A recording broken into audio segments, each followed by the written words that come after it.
Portfolio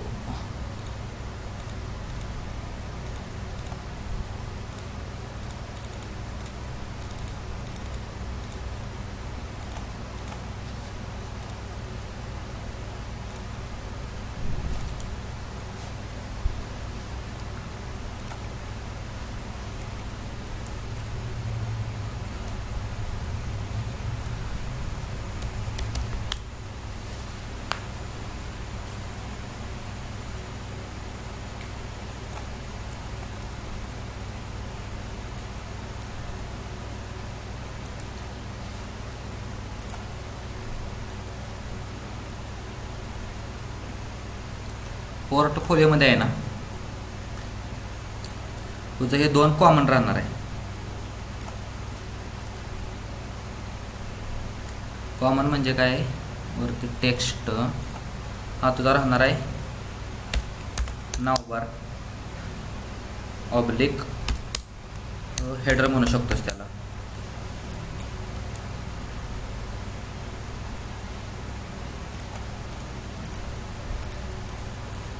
select आता कसा करायचा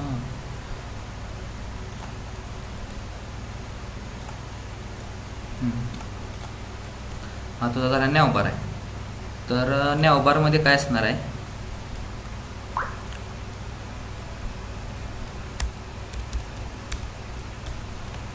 होम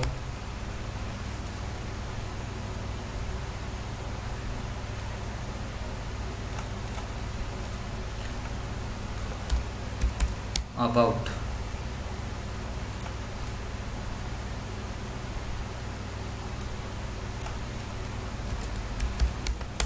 कॉन्टॅक्ट आणि तुझं असणार आहे प्रोजेक्ट. ह्या चार फील्ड तुझ्या कॉमन राहणार आहेत. तो उभा नॅवबार घे नाही तर हा तुझा हाय असा तू आडवा असा लेफ्ट साईडला पण तुझा नॅवबार घेऊ शकतोस. कसं पण तुला फिजिबल राहणार आहे तुझं. नेक्स्ट असणार आहे तुझा फुटर. तर फुटरमध्ये काय असणार आहे की तुझं क्रेडेन्शियल आहे. क्रेडेन्शियल म्हणजे काय तुझा तू कधी पोर्टफोलिओ बनवल्यास ऑल राईट रिझर्व्ड त्या फुटरमध्ये राहणार आहे. काही काही कंपनी काय करते की कंपनीचं त्याचं जे पण वेबसाईट असते नाही त्यांचं जे प्रोडक्ट असते ना ते एंडला देते. शक्यतो त्यांचं एंडिंग जे फुटरचं पेज आहे ना त्यात त्यांच्या लिंक्स वगैरे असतात प्रोजेक्टच्या जर कुणाला लाईव्ह वगैरे बघायचं असेल तर. आणि हेडरमध्ये काय असणार तुझं होम अबाउट प्रोजेक्ट्स आणि कॉन्टॅक्ट. होममध्ये काय असणार आहे यातच तुला 4 सेक्शन पडतो फक्त.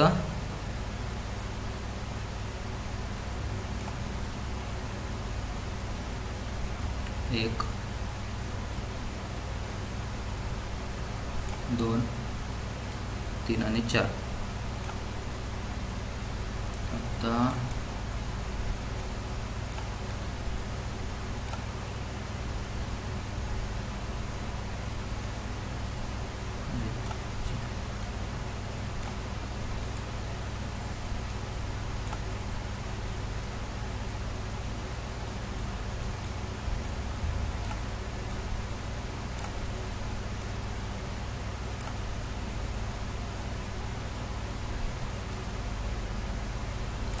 आणि प्रोजेक्ट असणार आहे त्या.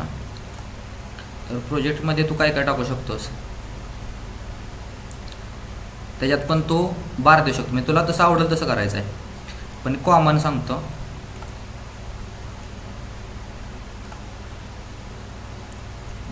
बाण बाण बार का बाण कुठं आहे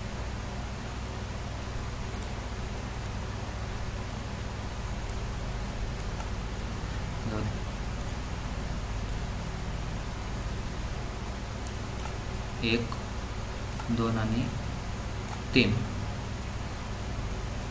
टेक्स्ट इथं वरती तुला येणार आहे काय नाव की वेब्स असतील. आपल्या क्लासमध्ये जेवढं हे होते तेवढं सांगतो.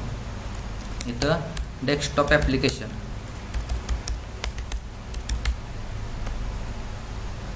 सेक्शन असे पाडायचे त्यात पण आणि इथं समजा तो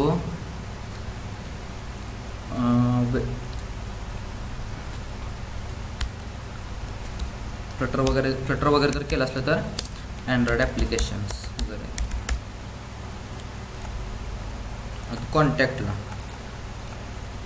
कॉन्टॅक्टला काय करायचं तुला, आणि इथं तुझ्या प्रोजेक्टला काय करायचं, जे पण तू होस्टिंग जर केलं असलं, होस्टिंग म्हणजे नेटलिफायला ना गिटहबला वगैरे, तर प्रत्येक प्रोजेक्टच्या इथं लोगो वगैरे टाकून त्याला लिंक देऊ शकतो. इथं प्रोजेक्टच्या त्याला लिंक देऊ शकतोस. आता कॉन्टॅक्टला काय येणार आहे तुला, जर ते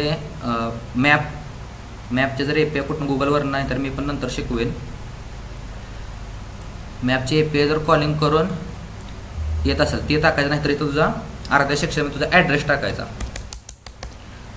फुल ॲड्रेस, तुझा मोबाईल नंबर वगैरे, ते नाव वगैरे. आणि इथं तुझं ते एक फॉर्म बनवायचा आहे जो कॉन्टॅक्ट होईल तुला. कॉन्टॅक्ट म्हणजे आता मी युजर आहे, तू कुठेतरी होस्ट केले, मी तुझी पोर्टफोलिओ बघितली, मला तुझी पोर्टफोलिओ आवडली, तर तिथं मी काय करणार, माझं नाव टाकणार, मी कोणत्या गावचा आहे वगैरे ते टाकणार, ईमेल ID टाकणार, आणि खाली एक बटन देणार की कॉन्टॅक्ट सबमिट म्हणून. सबमिट केल्यानंतर काय होणार, बॅकएंडला सबमिट केलं तर तुझा जो पण डेटा आहे ना तो डायरेक्ट तुला मेलवरती जाणार की यानं कॉन्टॅक्ट केला आहे या टायमिंगला. एक बेसिक दावतो. आणि अबाउट म्हणजे तुला समज कशात इंटरेस्ट आहे, इंटरेस्टेड फील्ड्स, परत अजून काय शकतो शकतो अबाउटमध्ये, सर्टिफिकेट्स, हॅकर रँकचे जर तू कुठे हॅकॅथॉन म्हणजे काय असते, आता डिसेंबर जानेवारीमध्ये जे पण कॉलेजचं हे घेतात कॉम्पिटिशन घेतात ना, त्यांचं सर्टिफिकेट वगैरे तू तिथं अपलोड करू शकतोस, नाही तर त्या कुठेतरी एखाद्या ड्राईव्हला वगैरे असं अपलोड करून त्यांच्या लिंक्स देऊ शकतोस. आणि त्याच्याबरोबर माहिती टाकू शकतोस की मी सपोज तू जानेवारीमध्ये गेलास, जानेवारी मी काय टाकणार की मी या तारखेला या कॉलेजवरती जाऊन पार्टिसिपेट केलं, भले मला प्राईज नाही भेटलं पण तिथं मला काय काय शिकाय भेटलं, ह्याची थोडक्यात माहिती देऊ शकतोस काय काय करायचं. आणि होमला आहे ना तुझं जे पण टेक्निकल नॉलेज आहे, टेक्निकल नॉलेज म्हणजे तुझ्या ज्या पण लँग्वेजेस झाल्या त्या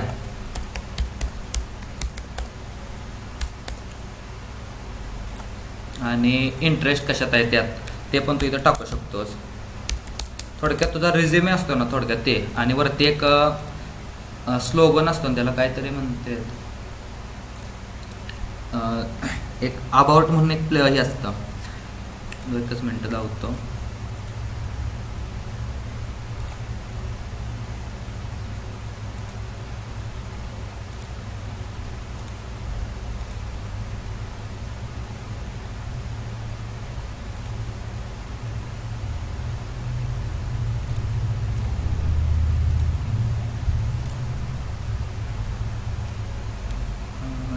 लिंक्स माझ्या कशात आहे,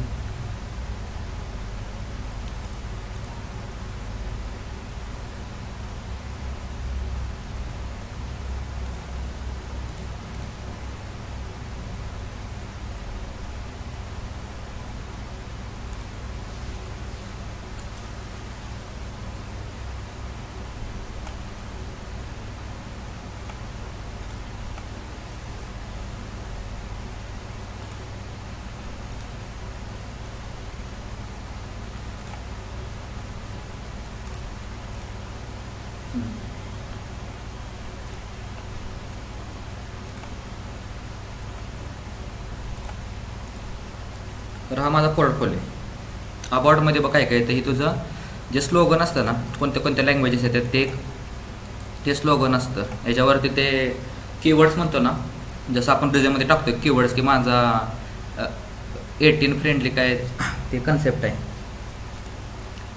ते कन्सेप्टमध्ये आपण इथं जसं कंपनीची रिक्वायरमेंट असेल, जॉब डिस्क्रिप्शन JD म्हणतो ना, JDमध्ये जॉब डिस्क्रिप्शनमध्ये C++ आलं पाहिजे, रिॲक्ट आलं पाहिजे, एजॅक्स लँग्वेज आली पाहिजे वगैरे, ते लायब्ररी. मग तसं तू त्यानुसार इथं फक्त अबाउट वगैरे चेंज करू शकतोस प्रत्येक वेळेस.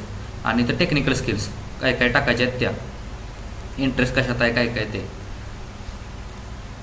इथं रिझ्युमेचं मी एक ॲड केलं की माझा रिझ्युमे की काय काय मी कुठनं काय काय केलं, कोणत्या इयरला काय केलं आणि स्किल्स कुठपर्यंत आहेत. इथं डबल मी प्रोजेक्ट्स पण टाकलेत. नेक्स्ट आहे पोर्टफोलिओ. इथं फरक म्हणजे प्रोजेक्ट्स नाव पाहिजे होता, पण इथं तुम्ही प्रोजेक्ट्स नाव टाका.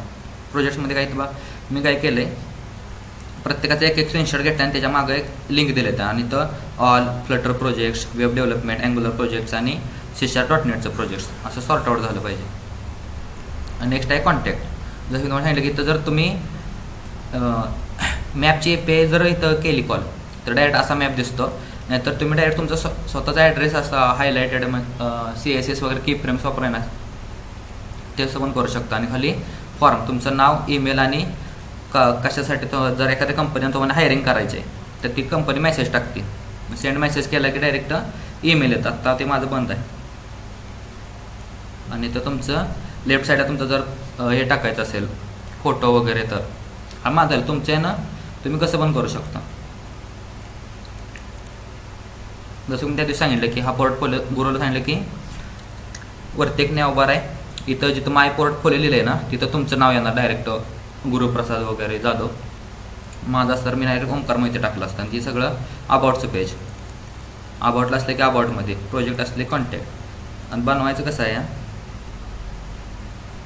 3 वेगवेगळ्या फायली बनवायच्या आणि जी पण पोर्टफोलिओ आहे ना ती index.htmlच बनवायची.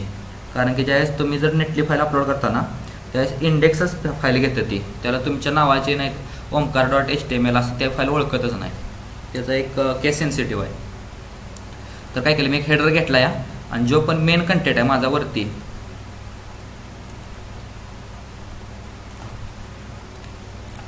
जर जो मेन कंटेंट आहे ना तो माझा डायनॅमिक आहे. डायनॅमिक म्हणजे काय, तर ह्याच्यावरती मी क्लिक केलं तर हे जे रिफ्रेशचे पेज आहे ना ते माझं रिफ्रेश पेज होत नाही. झालं बिना रिफ्रेशचं पेज माझा कंटेंट लोड झाला, त्याला म्हणते सिंगल पेज ॲप्लिकेशन.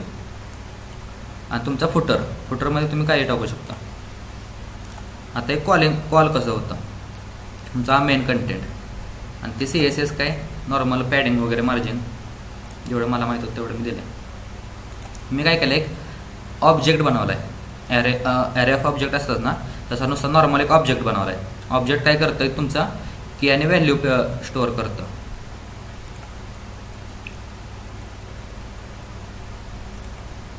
आणि इकडं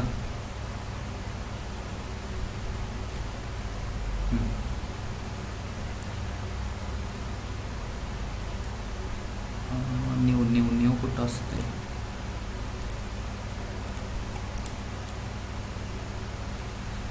file new save session new folder 12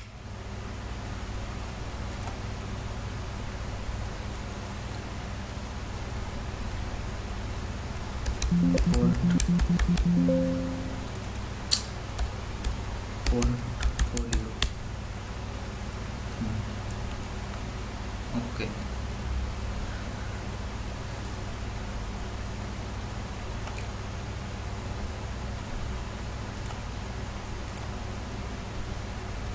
आणि शेप्स कुठे गेले,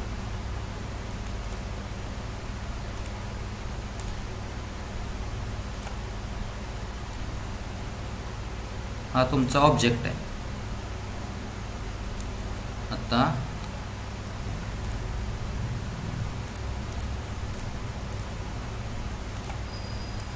ऑब्जेक्टमध्ये मी काय केलं आहे, 1 2 3 आणि 4 टेक्स्ट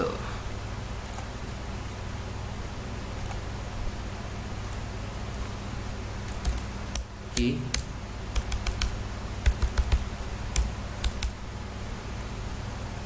साइज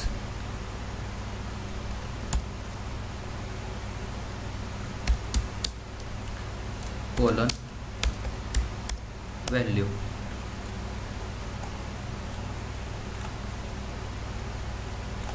Ctrl+C Ctrl+V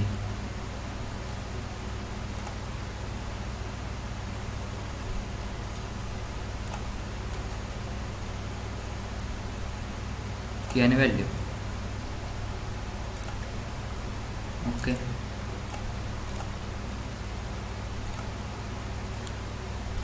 एक ऑब्जेक्ट घेतला आहे,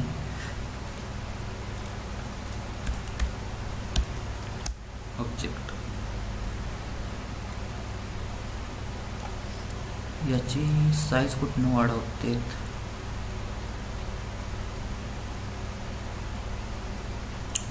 थोडा टाइम लावला.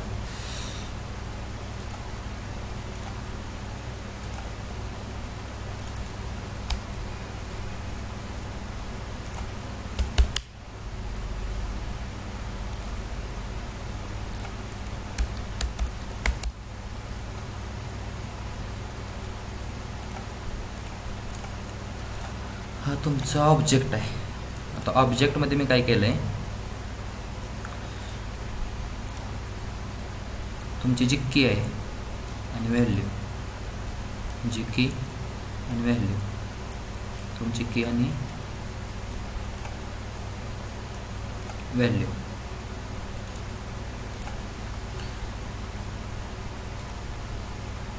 पंचवीस 24 की तुमची काय आहे, होम.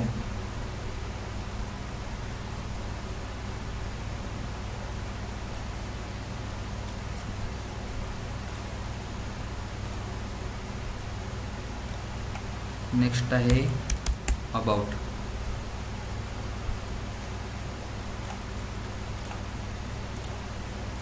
नेक्स्ट आहे प्रोजेक्ट्स.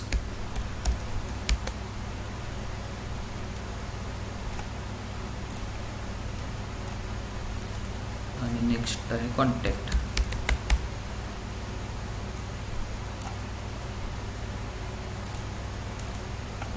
आणि ऑब्जेक्ट तुमचा काय आहे, व्हॅल्यू काय आहे तुमची,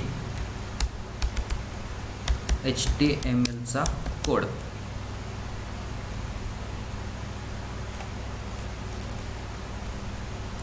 Ctrl+C Ctrl+V.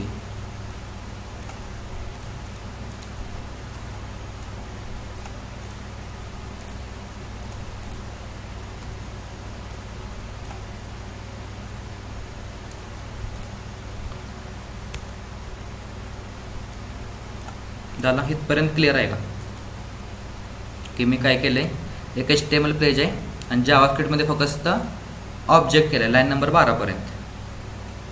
2 टाईप करा.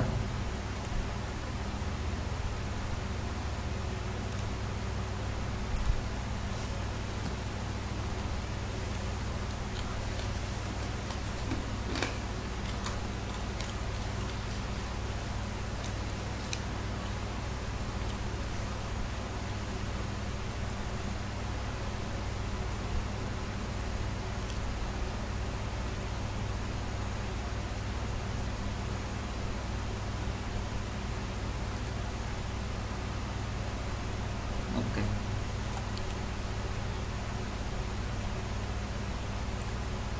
नेक्स्टला काय केलंय मी, लाईन नंबर 14ला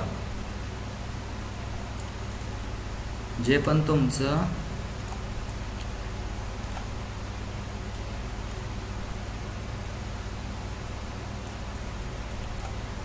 डिफॉल्ट पेज आहे, डिफॉल्ट पेज म्हणजे ज्यावेळेस मी ती लिंक ओपन करेल त्याला सेट केलंय कोणतं, होम. आता त्याचा कोडमध्ये काय केलंय मी, डॉम वापरलाय. डॉम कसा वापरायचा, डॉक्युमेंट म्हणजे तुमचा अख्खं पेज, त्यातला गेट एलिमेंट बाय ID. आता ID माझी कुठं आहे, कंटेंट आहे, ID इंडेक्स फाईलमध्ये आहे. आता ते येणार इकडच्या HTML फाईलमध्ये, ते ID कुठं शोधणार. आता ID वरती आलं, आता ID त्यानं सिलेक्ट केली, त्याचं जे इनर HTML म्हणजे काय, या मेनमधलं जे पण काही HTML आहे तो सिलेक्ट करतो. इनर HTML घेतलं, त्याला मी असाइन केलं. असाइन काय केलं, सेक्शन्स हा जो ऑब्जेक्ट आहे ना त्याच्यातलं जे होम की आहे, होम की आणि व्हॅल्यू आहे ना ती त्याला असाइन कर. मग ज्यावेळेस पण पेज तुमचं लोड होणार आहे ना, डिफॉल्ट पेज तुमचं होम होणार आहे. डिफॉल्ट पेज होम होणार आहे.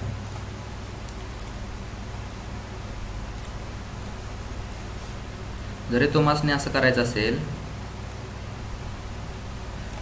Ctrl+X,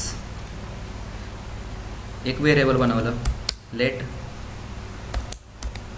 default page is equal to inner HTML घेतलं त्याला मी, आणि या डिफॉल्ट पेजला असाइन केलं, सेव्ह केला कोड, झालं, रन झालं.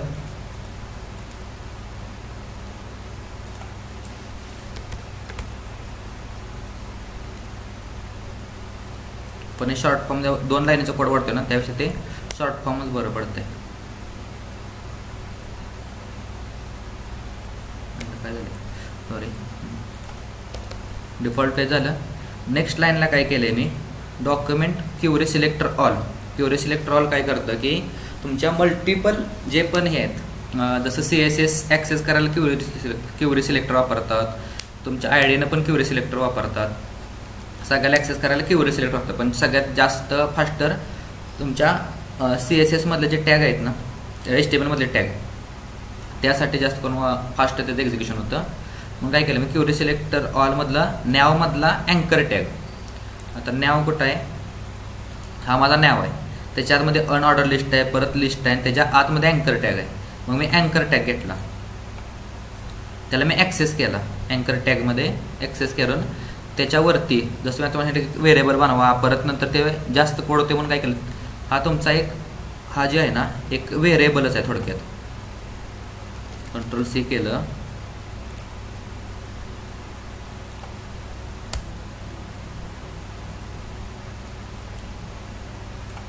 आता याला काय नाव देऊ,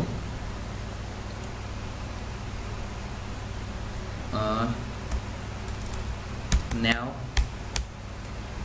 ए.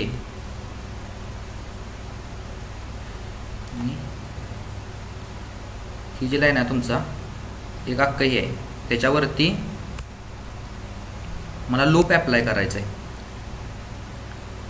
Dot for each.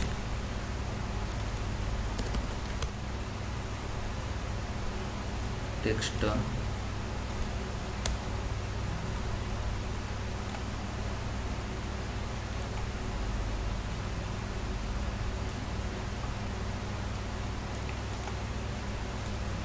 हा तुमचा आहे टेक्स्ट. इथं नॅव ए पेक्षा आहे ना,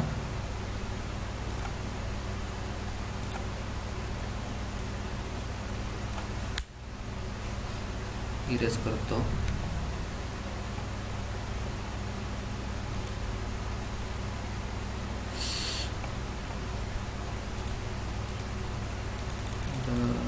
हँग झालं काय,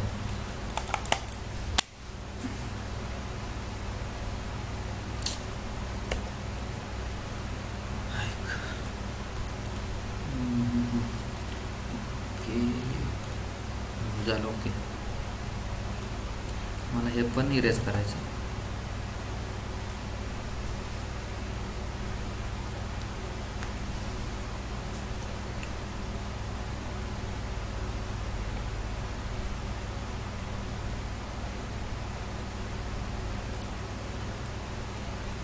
टेक्स्ट घेतलं,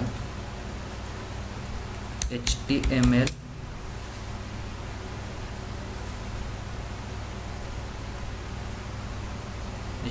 फाईल,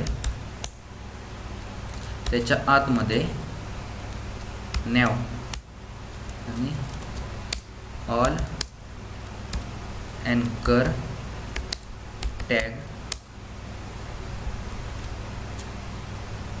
नोड. नोड म्हणण्यापेक्षा तुम्ही मग त्याचा नोड कळत नाही म्हटल्यावर ॲरे रिटर्न करतो. ते एक आहे तुमचं, एक ॲरे आहे, हा तुमचा लूप आहे. Loop iterate for HTML tags.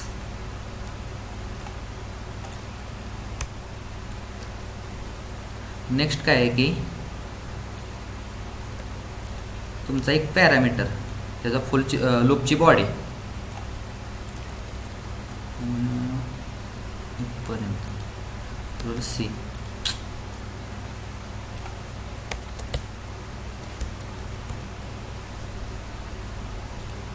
Control V.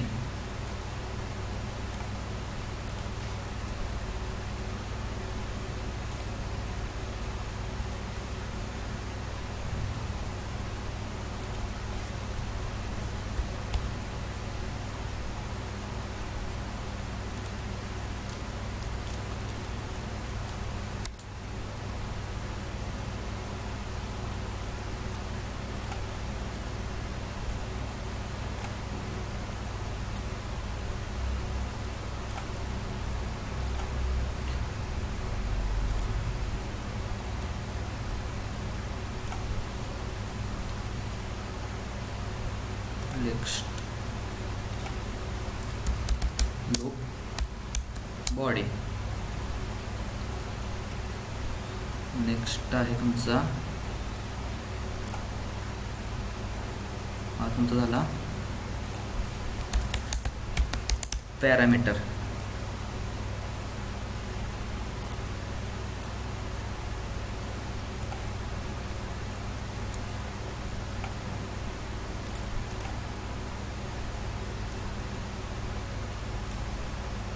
आणि हा तुमचा झाला इव्हेंट लिस्नर. त्याचं लेक्चर अजून राहिलं या, पण नॉर्मल एक आत्ता इव्हेंट समजण्या की एक इव्हेंट लिस्टर असतो.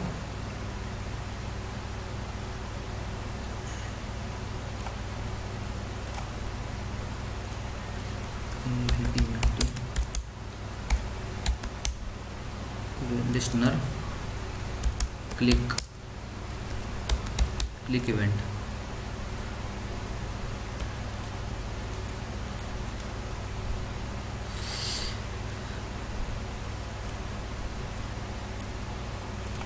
त्याचं टेक्स्ट जरा खाली गेले. आता तो इव्हेंट लिस्टनर काय करतो, त्याला 2 पॅरामीटर पाहिजे असते. ते तुमचा हा इव्हेंट लिस्टनर आहे ना,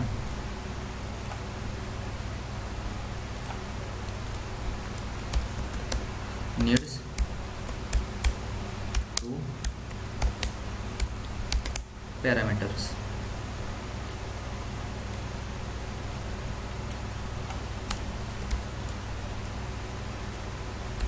वन आणि TWO.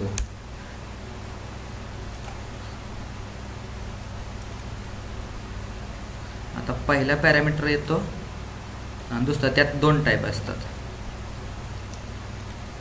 पहिला पॅरामीटर काय पाहिजे असतं, इनबिल्ट म्हणजे, आणि user defined function as a parameter.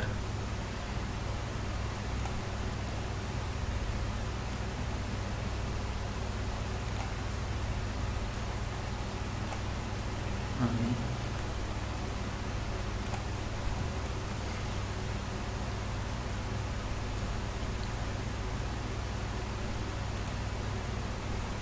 हा तुमचा झाला इनबिल्ट.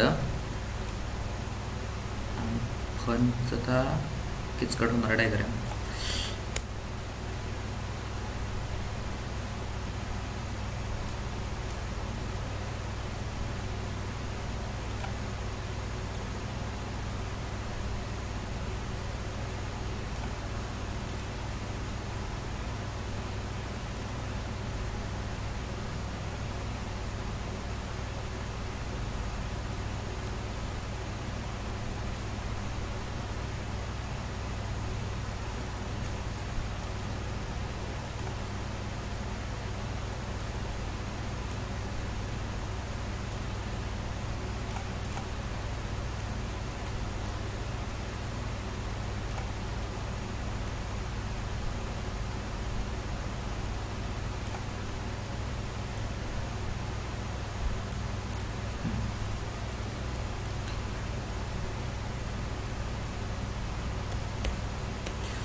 डायग्राम नीट काढतो.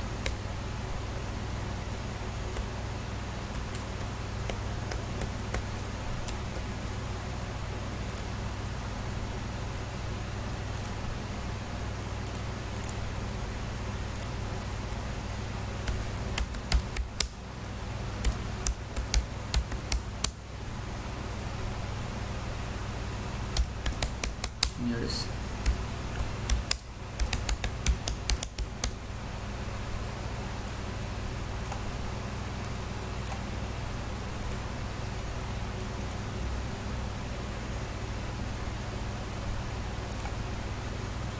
User build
एक मिनिट राहिलं आहे. डायग्राम संपत नंतर एक्सप्लेनेशन देतो. आणि तुमचं हे फंक्शन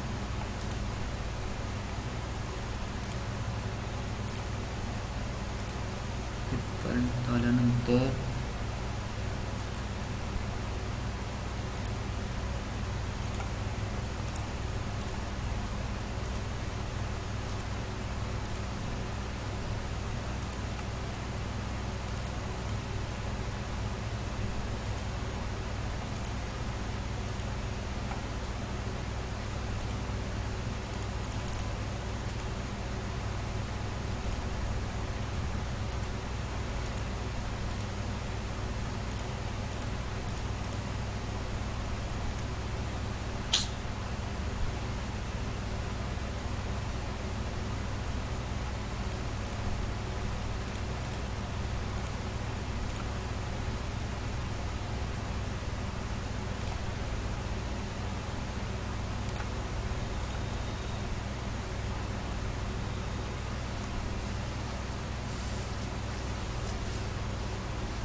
ओके. आवाज येते का? स्क्रीन दिसते का? वन टाईप करा. मला वाटतं इव्हेंट हँडलिंगचं लेक्चर आजच निम्मा संपत आहे.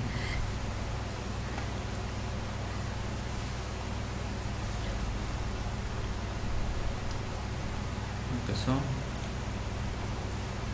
एक्सप्लेनेशन देतो आता. ते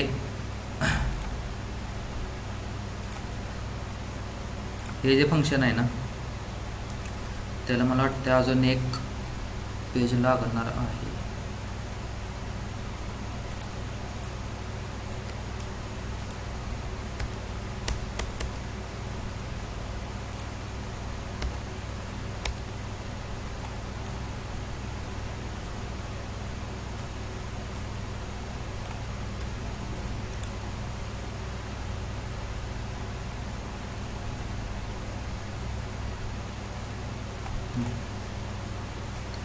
तर पहिलं तर काय आपण बनवलं आहे, एक ऑब्जेक्ट बनवला. ऑब्जेक्ट काय करतो? की आणि व्हॅल्यू स्टोअर करतो. तुमचा होम आहे ना, हा पण एक की आहे. HTML त्यानंतर व्हॅल्यू त्याची काय आहे की HTML कोड. हे जे पण आहे ना H2 टॅग लिहिलं आहे माय पोर्टफोलिओ, इथं मी लिहिलं ना लर्निंग वेब डेव्हलपमेंट, हा तुमचा HTML कोड. तुम्हाला काय करायचं आहे, कच्चं जसं वेब पेज बनवतो ना तसं कच्चं एक वेब पेज बनवायचं आहे. ते अबाउटचं, होमचं, प्रोजेक्टचं आणि कॉन्टॅक्टचं, आणि ते नंतर इथं कॉपी पेस्ट करायचं आहे. ऑब्जेक्ट मला माहिती मोठा होईल, पण नॉर्मल सुरुवातीला तर तसं करा. नंतर पेजिंग नेशन ह्याला ॲड केलं ना की मल्टिपल पेजेस कसं ॲड करायचं इव्हेंट वापरून, त्यानंतर सॉर्ट आउट करा. पण सुरुवातीला पोर्टफोलिओ तर नॉर्मल ह्यातनं बनवा तुम्ही. नेक्स्ट काय केलं की डिफॉल्ट पेज आहे ना, डिफॉल्ट पेज आपण याला होम पेज दिलं आहे, ऑब्जेक्टमधलं होम पेज. आणि एक इनर HTML म्हणजे काय क्वेश्चन होता की इनर HTML म्हणजे काय, त्याच्या आतलं एखादा टॅग आहे. आता हे टॅग मी ॲक्सेस केला आहे, हा जो टॅग आहे ना तुम्ही कुठे ॲक्सेस केला या लाईन नंबर 14ला कंटेंटमधून सिलेक्ट ID मधला कंटेंट आला ना, हा तुमचा रिटर्न काय करणार, हा मेन टॅग रिटर्न करणार. म्हणजे अख्खा ह्यात तुम्ही मल्टिपल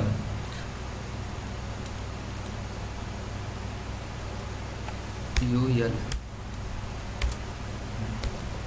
तुमचा हा नॅवबार सपोज 4 वेळा आहे ना, इथे Ctrl+V, हा सगळा तुमचा मेन टॅग आहे ना, हा सगळा तुम्हाला तिथं ॲज अ व्हेरिएबल म्हणून तिथं देणार आहे. आता त्या व्हेरिएबलला काय करणार आहे, आपण इनर HTML देणार आहे. आता ते व्हेरिएबल आपण ॲक्सेस केलं, इथं काय लिहिलं आपण HTML फाईल, त्याच्यामधला नॅवबार, त्याच्यातला ऑल अँकर टॅग आहे ना, ए म्हणजे अँकर टॅग म्हणतो आपण, त्याचा एक ॲरे रिटर्न करणार आहे. ॲरे का म्हणते, कारण की ते मल्टिपल आहे. आपण क्युरी सिलेक्टर हा डॉमचा एक ॲक्सेस करण्याचा पार्ट बघितलेला. आता हे काय करणार, इथं एक ऑब्जेक्ट देणार आहे, एक ॲरे देणार आहे. हा ॲरे दिला. आता ह्या ॲरेवरती आहे ना आपण फॉर इच लूप लावला डॉट वापरून. फॉर इच लूप कशावरती वापरतो, ज्यावेळेस आपण मल्टिपल नोड्स असतील, ॲरे असतील, ऑब्जेक्ट असेल त्यावरती पण आपण अप्लाय करू शकतो. पण फॉर इचचा लूप शक्यतो जे पण HTMLचे टॅग आहेत ना त्याच्यावरती अप्लाय करण्यासाठी होतो. कारण की HTMLच्या टॅगला तुम्हाला जसं स्टाईल शीट पण अप्लाय करायची असते, कधी इव्हेंट हँडलिंग पण कधी अप्लाय करायचं असतं ना, त्यासाठी फॉर इच लूप बरोबर त्याला ओळखते की हा HTMLचे टॅग आहेत. नेक्स्ट लाईनला आपण काय केलेलं की होम सेक्शन दिलं, सॉरी इथं फॉर इच लूप लावल्यानंतर आहे ना तो एक पॅरामीटर रिटर्न करतो. पॅरामीटर रिटर्न काय करतो की आर्ग्युमेंट, जसं की हा तुमचा अँकर टॅग आहे ना, हा 0 पहिला ज्यावेळेस फॉर लूपमध्ये जाणार त्यावेळेस पहिला अँकर टॅग येणार, त्याला आपण लिंक असं व्हेरिएबलचं नाव दिलं आहे त्या पॅरामीटरचं. पहिलं पॅरामीटर लिंक, हा तुमचा काय आहे इलेमेंट आहे. इलेमेंट आपण कशाला म्हणतो, HTML मधल्या प्रत्येक टॅगला आपण इलेमेंट म्हणतो. हा इलेमेंट रिसीव्ह केला, त्याच्या आतमध्ये आला, ॲरो फंक्शन आपण वापरले कारण की फास्टर एक्झिक्युशन, हा एक काय नॉर्मल फंक्शनच आहे. हा पॅरामीटर त्याच्या आतमध्ये आला, ज्यावेळेस आतमध्ये येईल त्याच्यावरती काय लिहिलं आहे link dot add event listener. त्या लिंकवरती आहे ना आपण एक इव्हेंट लिस्नर ॲड केला आहे. कोणता इव्हेंट लिस्नर ॲड केलेला आहे की क्लिक इव्हेंट म्हणजे काय की ज्यावेळेस आपण एखादा इव्हेंट लिस्नर ॲड करतो कोणत्या पण टॅगला, आता मी हा अँकर टॅग घेतला, जरी तुम्ही बटन टॅग दिला, बटन टॅगला पण तुम्ही इव्हेंट लिस्ट ॲड करू शकता. त्याला 2 पार्ट पडतात, त्याला 2 पॅरामीटर लागतात. एक असतात इनबिल्ट आणि एक असतं user defined function as a argument. Inbuilt म्हणजे काय, तसं तुमचा लेट हा तुमचा कीवर्ड आहे ना, का हा तुमचा काय इनबिल्ट आहे, ज्याने जावास्क्रिप्ट बनवली त्याने ते लिहून ठेवलेलं आहे. जिथं लेट वापरेल हा व्हेरिएबल डिक्लेरेशनचा सिंटॅक्स आहे. तसं ज्यावेळेस तुम्ही इव्हेंट लिस्टनर हे फंक्शन वापरताना, ज्यावेळेस तिथं डबल कोडमध्ये क्लिक असेल, नाहीतर ऑन DB क्लिक, हे जे इव्हेंट आहेत ना ते ॲज अ पॅरामीटर म्हणून पास करायचं, आर्ग्युमेंट म्हणून पास करायचं, तेव्हा रिसिव्ह करताना पॅरामीटर घेणार. आणि जे दुसरा पॅरामीटर आपण पास करतो तो युजर डिफाइंड असतो. युजर म्हणजे काय, आपण युजर आहे, आपण काय पण याला पाठवलं ते तिकडं वर्क करून देणार आहे. मग हे फंक्शन काय करतं, आपण ह्याला फंक्शन पाठवलं हा फन नावाचं. आता फन नावाचं फंक्शन आपण काय केलं खाली डिफाईन केलं आहे. मग त्याचं डेफिनेशन फनमध्ये काय केलं की या क्लिक इव्हेंटमधले जेवढे पण इव्हेंट्स आहेत ना, जेवढे पण इव्हेंट्स असतील ते सगळे आपण या व्हेरिएबलमध्ये घेतलेत. जरी आपण याला ईच्या जागी आहे ना इव्हेंट्स असं नाव दिलं, कंट्रोल व्ही, हां, हे जे आपण क्लिकमधले जेवढे पण इव्हेंट्स आहेत ना, जो ब्राउझर देतो ते सगळे इव्हेंट्स आपण पॅरामीटर म्हणून पास केले. म्हणजे तर आपण त्याला एक इव्हेंट्स म्हणून नाव दिलं. खाली आलो, त्यातल्या events dot pre event default काय करतं, तुमचं जे ब्राउझर आहे ना त्या ब्राउझरला कळत नाही की तुम्ही सिंगल पेज ॲप्लिकेशन आहे त्या डबल पेज ॲप्लिकेशन किती पण तुम्ही कोडल्या, त्या ब्राउझरला कळत नाही की कोणता इव्हेंट वापरला आहे. तर क्लिक इव्हेंटचं ब्राउझरची फंक्शनॅलिटी काय आहे की ज्यावेळेस तुम्ही क्लिक कराल त्यावेळेस तुमचं हे पेज लोड होणार. पण प्री इव्हेंट डिफॉल्ट आपण ऑफ केला ना, प्री इव्हेंट डिफॉल्ट ऑफ केल्यानंतर ते सगळं बाकीचे जे पण इव्हेंट आहेत ते सगळे स्टॉप होतात. म्हणजे इव्हेंट स्टॉप तर झालं, पण नंतर काय आपलं पेज लोड झालं का नाही अजून झालं, कारण की आपण तो पेज लोड करायचं ते फंक्शन अजून लिहिलंच नाही. नेक्स्ट लाईनला काय केलं की एक व्हेरिएबल बनवलं कॉन्स्ट सेक्शन. त्यात काय केलं, events dot target dot dataset dot section. हा तो सिंटॅक्स आहे. सिंटॅक्स काय आहे की सेक्शन कुठे गेलं HTML मध्ये, हा तुमचं लिहिलं का डेटासेट सेक्शन. हा डेटासेट सेक्शन आपण तिकडं हे केलं आहे. जसं आपण डॉमने ॲक्सेस करतो ना अख्खं पेज, तसं हा डेटासेट सेक्शन आपण ॲक्सेस केला की कोणत्या टॅगला कोणता इव्हेंट वापरायचा आहे ते. त्याला कसं कळणार की हाच इव्हेंट ट्रिगर झाला आहे.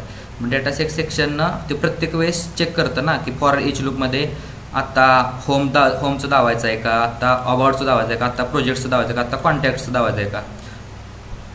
मग त्यावेळेस काय करतात, तो हे जे सिंटॅक्स आहे ना त्या सिंटॅक्समध्ये ते चालतं की कुठला आहे, आता होम आहे, अबाउट आहे, प्रोजेक्ट्स आहे का कॉन्टॅक्ट आहे. आपण याला इथं डेटा सेक्शनमध्ये त्याला युनिक ID पण दिले आहेत, होम, अबाउट, प्रोजेक्ट सेक्शन. मग इथं त्याचं नेम येणार, आपण ते एका व्हेरिएबलमध्ये टाकलं. आता आपल्याला हे व्हेरिएबलमध्ये आले, पण अजून आपण ॲप्लाय केलं आहे का नाही.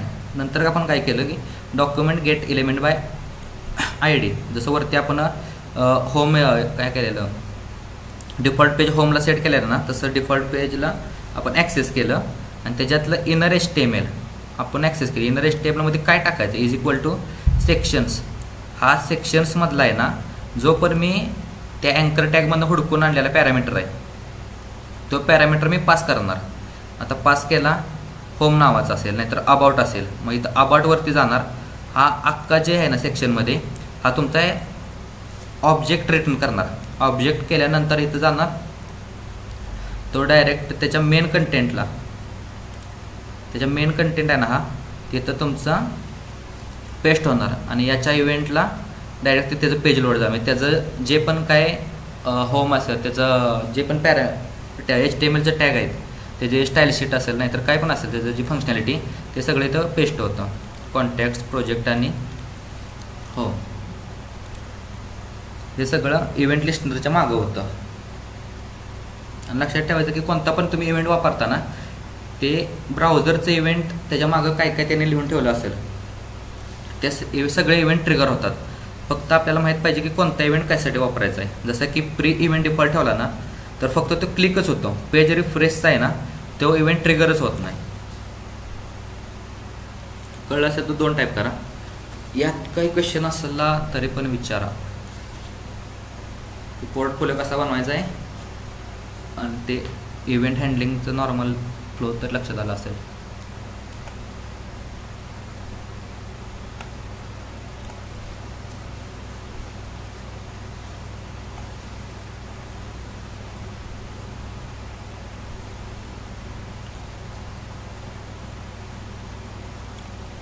इंटरव्ह्यूला जे आपण वेळेस क्वेश्चन तुम्हाला विचारतील ना की इव्हेंट हँडलिंग जमतं का, कसा वापरायचा, त्यावेळी लक्षात ठेवायचं की त्याला 2 पॅरामीटर्स लागतात. एक असतो इनबिल्ट आणि एक असतो user defined function as a argument म्हणून पाठवायचं असतं. जसं आपण एक फंक्शन एका व्हेरिएबलमध्ये स्टोअर करतो आणि ते व्हेरिएबल पाठवतो.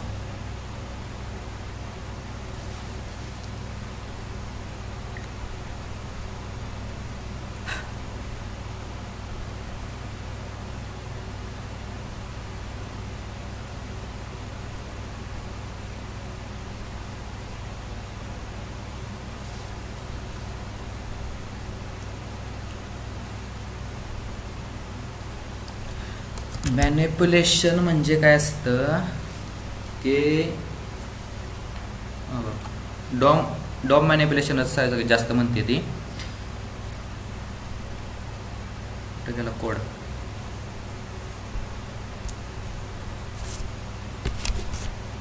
हा तुमचा डॉक्युमेंट म्हणजे काय की तुमचं हे जे पेज आहे ना त्याला अख्खं डॉक्युमेंट समजलं जातं.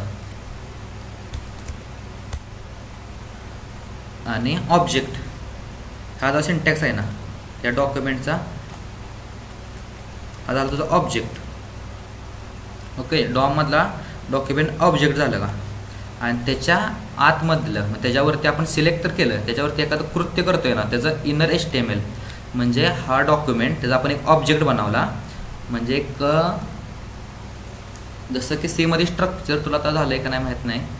स्ट्रक्चर जसं आपण एक ऑब्जेक्ट बनवतो ना आणि त्या ऑब्जेक्टमधल्या एका व्हॅल्यूला आपण जसं की त्याचं नेम असेल, नेमला आपण एखादं नाव देतो, काय पण त्याचं वय असेल नाहीतर त्याचं विलेज वगैरे असेल त्याला आपण एखादं नाव देतो ना, ते झालं मॉडेल. हे सगळं ज्यावेळेस आपण कृत्य करतो ते झालं डॉम. आणि हे ज्यावेळेस सगळं आपण ॲप्लाय करतो ना, जर की ते ॲप्लाय केलं की इनर HTML सिलेक्ट केलं आणि त्याला एखादी आपण प्रॉपर्टी असाइन केली, त्याला डॉम मॅनिप्युलेशन म्हणते. ते मॅनिप्युलेशन म्हणजे एखादं कोणतं तरी कार्य करणं, त्याला मॅनिप्युलेशन म्हणते ते. आणि डॉम मॅनिप्युलेशन म्हणजे हेच आहे की डॉक्युमेंट हा झाला तुमचा डॉक्युमेंट, हा झाला तुमचा ऑब्जेक्ट आणि हे जे पुढचं आहे ना अख्खच्या अख्खं लाईन ही याला पण तो मॅनिप्युलेशन म्हणू शकतोस. डॉक्युमेंट ऑब्जेक्ट मॉडेल समजलं असेल तर टाईप करायचं, ज्याने प्रश्न विचारला त्याने.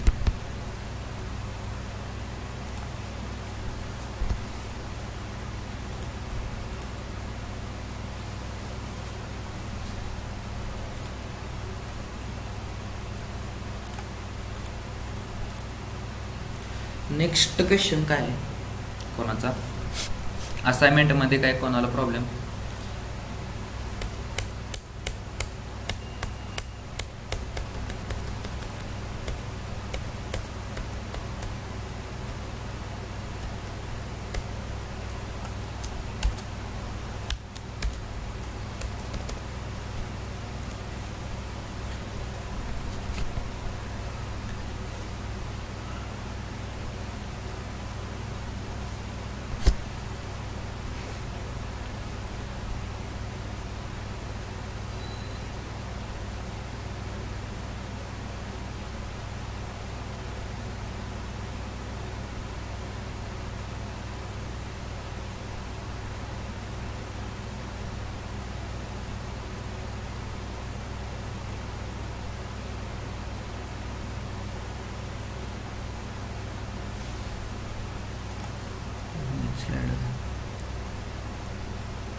Image slider.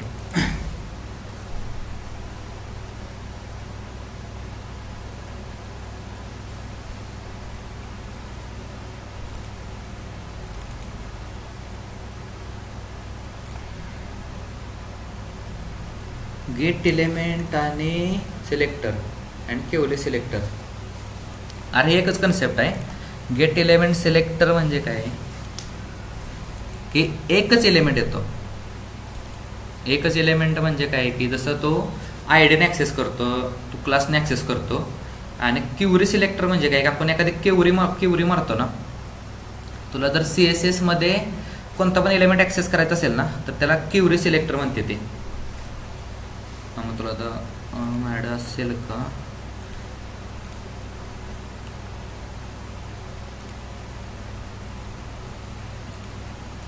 मे बी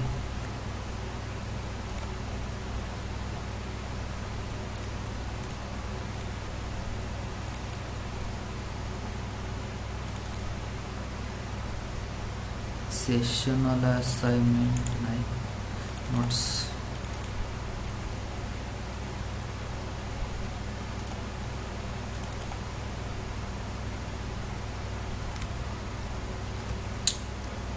ते बहुतेक तर मित्रांच्या लॅपटॉपमध्ये राहिले थिंक सो.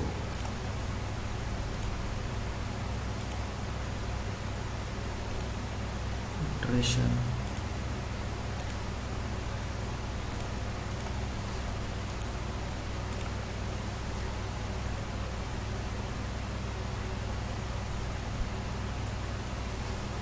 तसं काय नाही. हां, यूज कसं करते ते माहिती. यूज आहे ना, ज्यावेळेस तू फॅमिलीवर असतो ना, कोणत्या पण गोष्टीला फॅमिलीवर असणं महत्त्वाचं आहे.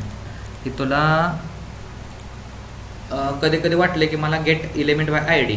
गेट एलिमेंट आय डी म्हणजे काय, की ज्यावेळेस तुला एखादी आय डी पाहिजे असेल, अख्ख्या पेजमध्ये तुला काय सापडत नसेल ना, ते मोठं आहे, त्यावेळेस तू आय डी वापरू शकतोस. आणि क्युरी सिलेक्टर म्हणजे काय, की मल्टिपल तुला डेटा पाहिजे क्युरी थ्रू. क्युरी म्हणजे काय, अख्ख्या पेजमध्ये डेव टॅग मोठं जास्त आहेत ना, आणि त्यावेळेस तू काय करणार आहे, प्रत्येकाला तू क्लास सिलेक्टर जर वापरलास, फरक आता सांगतो.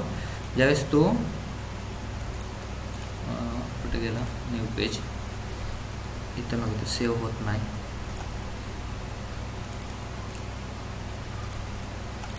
Gate element by I D by elements bye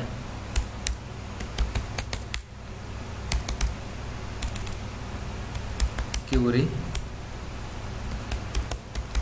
selector all.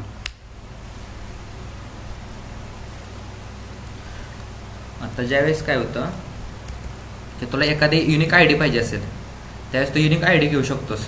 I डीचं झालं. क्लासचं काय असतं की तू प्रत्येक मल्टिपल तुला ज्यावेळेस क्लास ॲक्सेस करायचे आहेत, त्यावेळेस तू मल्टिपल क्लासवरनं ॲक्सेस करू शकतो. पण क्युरी सिलेक्टरचं काय, की ज्यावेळेस तुला टॅग वापरायचे आहेत. टॅग म्हणजे काय, की HTML जे टॅग आहेत ना एलिमेंट, त्यांना तुला ॲक्सेस करायचे आहे. मला सगळ्या मेटा टॅगवाल्यासनी काहीतरी त्याला युनिक नेम द्यायचा आहे. ज्यावेळेस तुला लिंकवर, सगळ्या लिंकवरती आहे ना, त्यांचं रिलेशनशिप नाही तर हायपर रेफरन्स त्याची बदलायचे. नाही तुझं हेडर असेल, नाव असेल, H1 असेल, ते सगळ्यांना तुला एक ॲट अ टाईम काहीतरी चेंज करायचं आहे.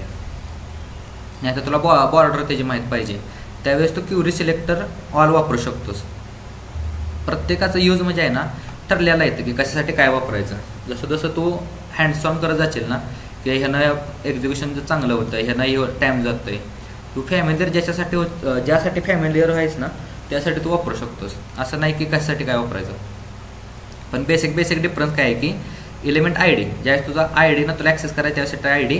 क्युरी सिलेक्टर म्हणजे CSS जर तुला CSS जर फॅमिलियर असेल, म्हणजे एखाद्याला असतं ना की मला CSS सगळं माहीत असतं या, त्यावेळेस तू CSS वापरू शकतो. एखाद्याला असतं की मला क्लास माहीत येतं, तर त्यावेळेस तू क्लास वापरू शकतोस.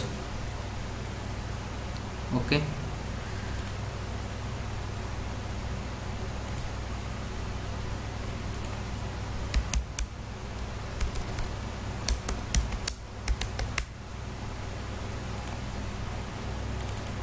Image slider,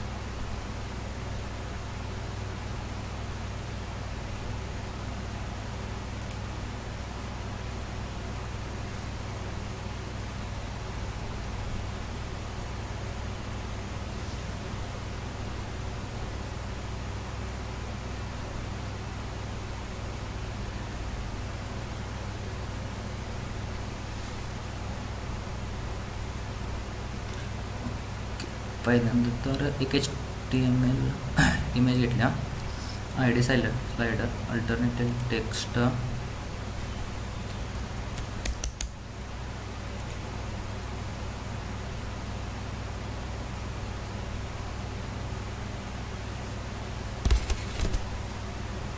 okay.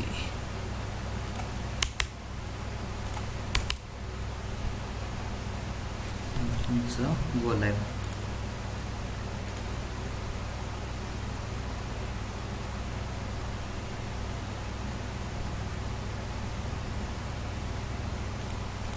आल्याला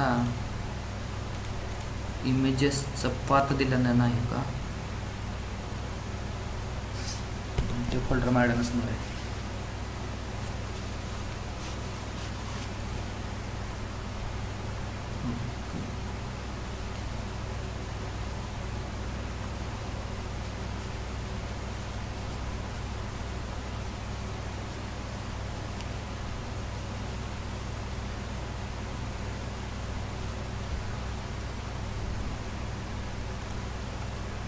कुठं गेलं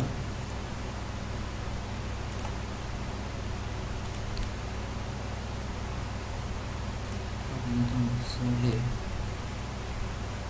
राईट. आता यात हे होत नाही.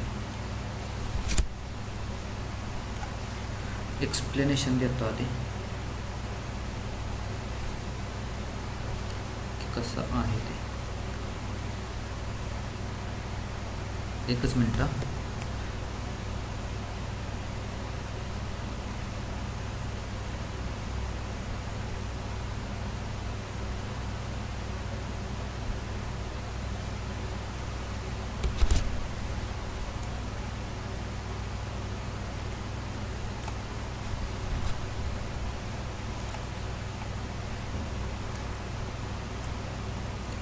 एक ॲरे आहे, एक व्हेरिएबल. नेक्स्ट आहे की ॲक्सेस केला आहे.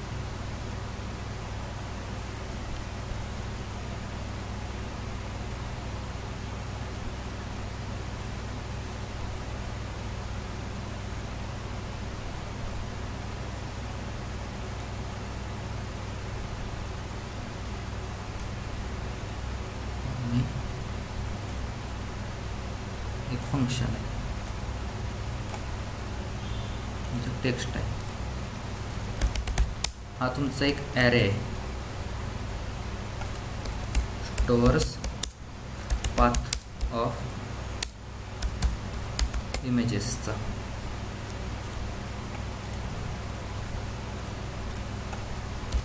Named as images.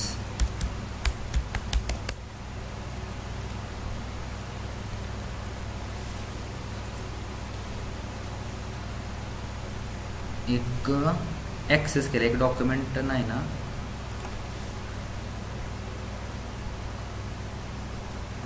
हा तुमचा स्लायडर आहे. आता ते HTML चा कोड दिसणं झालाय.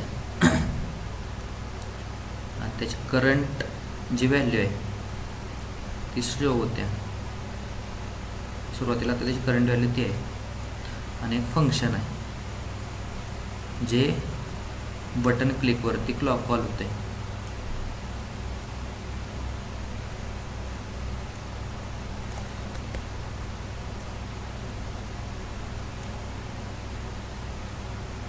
हे फंक्शन हे आहे. परत हे इथं कॉल होते.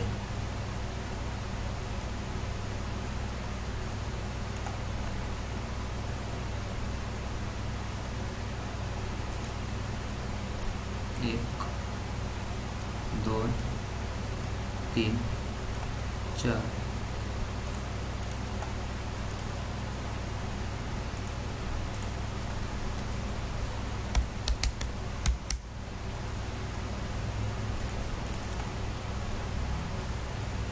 ओके.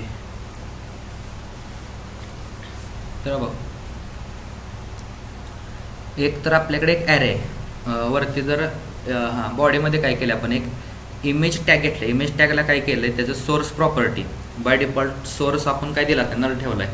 सोर्स म्हणजे काय, त्याची इमेज आत्ता काय दिसणार नाही. ओके. नंतर काय केलं, अल्टरनेटिव्ह टेक्स्ट स्लायडर दिला आहे. जर काय दिसलं नाही तर त्याला स्लायडर नाव आहे. तर बघ त्याला पाथ भेटला नाही म्हणून स्लायडर नाव आलं आहे. त्यानंतर आपण काय एका ID घेतल्या, त्याला स्लायडर दिल्या आणि त्याची विड्थ 300 दिल्या.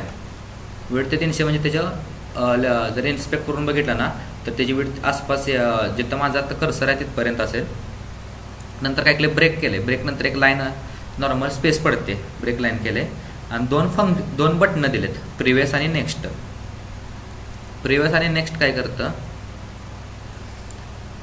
त्याच्या ऑन क्लिक इव्हेंटला आपण प्रिव्ह नावाचं फंक्शन कॉल केलं आहे आणि नेक्स्टच्या क्लिकला आपण नेक्स्ट नावाचं फंक्शन कॉल केलं आहे.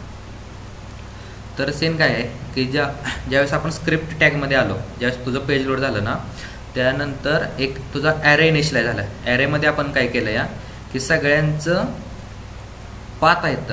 पाथ म्हणजे काय, तुमचं जे स्ट्रिंगच नॉर्मल स्टोअर केलेत असं समज, त्याचा पाथ आपण दिला आहे. नंतर आपण काय केलं आहे की लेट व्हेरिएबल एक करंट इंडेक्स = 0. तर आपण एक व्हेरिएबल केलं आहे, त्याला आपण नंबर असाइन केला 0 नंबर म्हणजे 1 2 3 इंटिजर नंबर आपण असाइन केला आहे. नेक्स्ट काय केलं आहे की एक स्लायडर व्हेरिएबल घेतलं आहे, त्याला आपण स्लायडर आय डीनं ॲक्सेस केला आहे. म्हणजे तुझा हा जो इमेज टॅग आहे ना, इमेज टॅग हा स्लायडर या व्हेरिएबलमध्ये येणार आहे. आता आपण काय केलं, या व्हेरिएबलला स्लायडर म्हणून त्याचं सोर्स प्रॉपर्टी म्हणजे हा इमेजची जी सोर्स प्रॉपर्टी आहे ना, ही प्रॉपर्टी ते आपण ॲक्सेस केली. त्याला आपण असाइन काय केलं, इमेजेस हा जो ॲरे आहे त्याच्या आतला करंट इंडेक्स काय आहे तुझी 0. ज्यावेळेस पहिल्यांदा आत येईल हा तुझा इमेजेस कोणता आहे, हा ॲरे आहे आणि तुझी करंट इंडेक्स आहे 0, ते इथं असाइन होणार. म्हणजे लिली जेपीजी सुरुवातीला काय होणार, लिली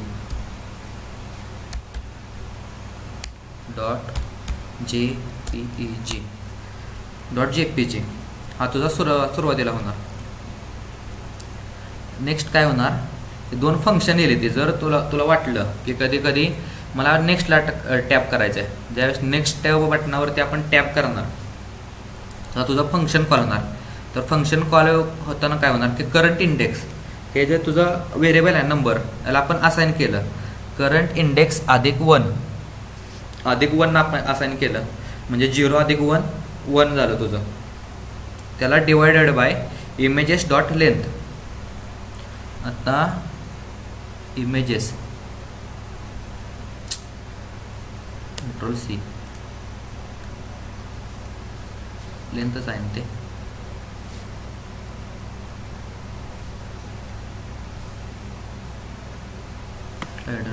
.src इमेजेस डॉट त्याला मोड इमेजेस डॉट लेंथ मोड केलं आहे. मोड म्हणजे काय करतं, रिटर्न ते 0 किंवा 1 करतं. मोड केल्यानंतर कितीने पण त्याला भागलं ना मोडमध्ये रिटर्न करतं.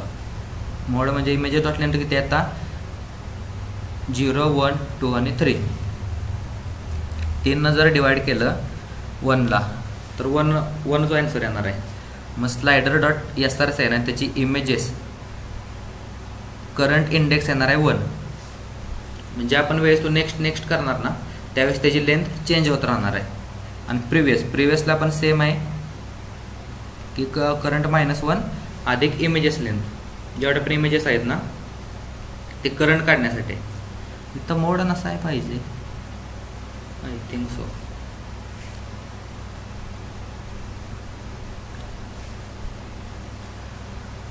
नेक्स्ट काय केले की आपण एक इनबिल्ट फंक्शन आहे सेट इंटरवल. ज्यावेळेस तुम्हाला टायमिंगवरती खेळायचं आहेत ना तर set interval, set time out असे अजून भरपूर फंक्शन आहेत. ते सेटवरती ज्या पण वेळेस पुढं सेट येतं आणि पुढचं फंक्शनचे नाव फक्त बदलतात, ते टायमिंगवरती रिलेटेड असतात. टायमिंगवरती म्हणजे काय, तुमचं हे जे नेक्स्ट आहे ना ते आपण फंक्शन आहे ॲज अ पॅरामीटर म्हणून इकडून आपण आर्ग्युमेंट म्हणून घेतलं आणि इथनं पॅरामीटर म्हणून आपण कॉलिंग केलं. तर सेट इंटरवलला 2 पॅरामीटर लागतात. एक असतं की जे पण तुम्ही पॅरामीटर पाठवणार आहे म्हणजे कोणतं फंक्शन कॉल करायचं, जे पण काही काम करायचं आहे ना ते आतमध्ये. आणि नेक्स्ट असतं की त्याचं टायमिंग असतं की किती सेकंदानं, आणि ते 1000 म्हणजे 1 सेकंद असतं. 1 सेकंद = 1000. ते प्रत्येक काय करणार की सेट इंटरवल प्रत्येक वेळी जोपर्यंत तुमचं पेज चालू आहे ना त्यावेळेस प्रत्येकाला 2-2 सेकंदानं ते ऑटो कॉल होतं. ऑटो कॉल काय करतं की 2 सेकंद झाली परत तो नेक्स्ट या फंक्शनला कॉल करणार. नेक्स्ट फंक्शन तुमचं काय करणार, जे आत्ता इमेज आहे त्याची करंटची नेक्स्ट करणार. नेक्स्टला परत 2 सेकंद झाल्यानंतर परत ही इमेज कॉल करणार. नेक्स्ट झाल्यानंतर परत ही इमेज, परत असं करत ते सेट इंटरवलने स्लायडर तुमचं ऑटोमॅटिक कॉल होत राहतं. Control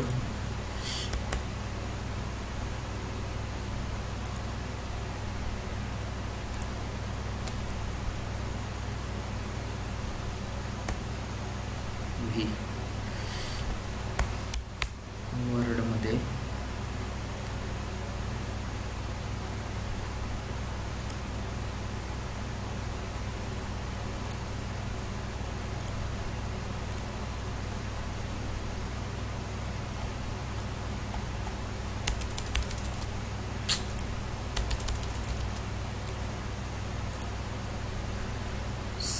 edit anyway.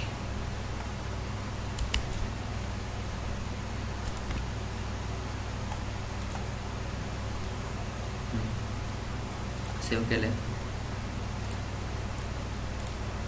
Okay, image स्लायडरचं कळालं का?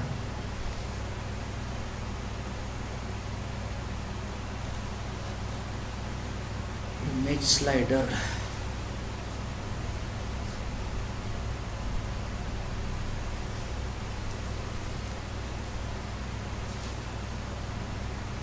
कसं वर्क होतं आहे? फक्त फंक्शन इनबिल्ट फंक्शन कॉलिंग केलेत फक्त.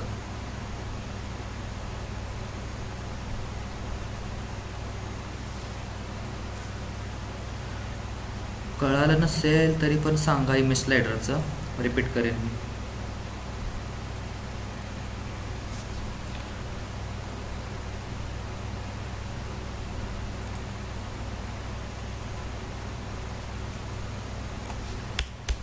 Simple quiz.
सिंपल क्विजमध्ये काय आहे, एक सेंटर टॅग घेतला आहे. जे पण काय येणार आहे तुझं सेंटरला येणार आहे. सेंटर टॅगमध्ये काय केलं आपण, एक डिव घेतला आहे. त्याला आपण नाव दिलं क्विज. ID सिलेक्ट ID त्याला दिला क्विज. नेक्स्ट काय की बटन, जे पण तो नेक्स्ट करणार आहे त्यासाठी एक नेक्स्ट ID दिल्या. आणि एक पॅराग्राफ टॅग आहे, त्याला रिझल्ट शो होणार आहे. म्हणजे रिफ्रेश केलं पेज तर हा तुमचा डिव टॅग आहे. हे तुमचे बटन आहेत आणि इथं खाली पॅराग्राफ टॅग आहे, जो आता दिसत नाही पण इफ एल्स कंडिशन वापरून तो अनेबल केला आहे. आता नेक्स्ट काय आहे की आपण एक ॲरे ऑफ ऑब्जेक्ट घेतला आहे. ॲरे ऑफ ऑब्जेक्ट म्हणजे काय, हा तुमचा ॲरे चालू झाला, त्याच्या आतमध्ये आहे ना जिथं पण कर्ली ब्रेसेस आहेत, हा तुमचा झाला ऑब्जेक्ट. त्या ऑब्जेक्टमध्ये पण काय केलं आपण, की घेतल्या क्यू आणि त्याची व्हॅल्यू काय 2 + 2 = क्वेश्चन मार्क. आणि त्याची झाली व्हॅल्यू. नेक्स्ट काय केलं आपण ऑप्शन्स, हा झाली की आणि व्हॅल्यू म्हणून आपण एक परत एक ॲरे घेतला आहे. 3 4 5 हा काय झाले त्याचे व्हॅल्यू झाले. हा झाला तुमचा 3 ॲरे 4 ॲरे 5 ॲरे पण ॲज अ व्हॅल्यू म्हणून घेतले. नेक्स्ट काय आहे की तुमचा ॲन्सर, ती की आहे आणि त्याला आपण व्हॅल्यू काय दिल्या 4. सगळं स्ट्रिंगमध्ये घेतलं आहे. सेम असंच आपण 3 ऑब्जेक्ट घेतलेत, ॲरे ऑफ ऑब्जेक्ट. नेक्स्ट आपण काय केलं, 2 व्हेरिएबल घेतलेत, एक इंडेक्स आणि स्कोर. इंडेक्स आणि स्कोर. आणि त्यानंतर आपण काय केलंय, एक ID सिलेक्टरमधनं क्विज नावाचं व्हेरिएबल बनवलं आहे, त्याला आपण क्विज घेतलेत. आता क्विज म्हणजे काय वरती जो डिव म्हणजे काय, हे तुमचं हे जे दिसतंय ना 2+2 हा तुमचा डिव आहे. डिवमध्ये आपण काय केलं, एक ॲक्सेस केलं आहे क्विज या व्हेरिएबलला. नेक्स्ट काय, नेक्स्ट बटन, हे तुमचं जर ज्यावेळेस तुम्ही आन्सर दिचेला तिथं नेक्स्ट बटन येते, हे दिसतं का बटन, आणि त्याला नेक्स्ट आहे, त्याला आपण नेक्स्ट बटन म्हणून ॲक्सेस केलं आहे. आता इथं काय केलं आपण, लोड फंक्शन कॉल केले. त्याला आपण डायरेक्ट कोणता क्लिक इव्हेंटला नाही तर असं काय नाही, डायरेक्ट ज्यावेळेस तुमचं पेज लोड होईल त्यावेळेस लोड फंक्शनला कॉल केलं आहे आणि खाली फंक्शन डिफाईन केलं आहे. तर फंक्शनमध्ये काय केलं आहे, सुरुवातीला एक व्हेरिएबल क्यू नावाचं घेतलं आहे. तर त्यात मी काय केलं आहे, हा तुमचा ॲरे ऑफ ऑब्जेक्ट आहे ना, त्यातला क्वेश्चन्समधला इंडेक्स घेतल्या. क्वेश्चनमधला इंडेक्स क्विज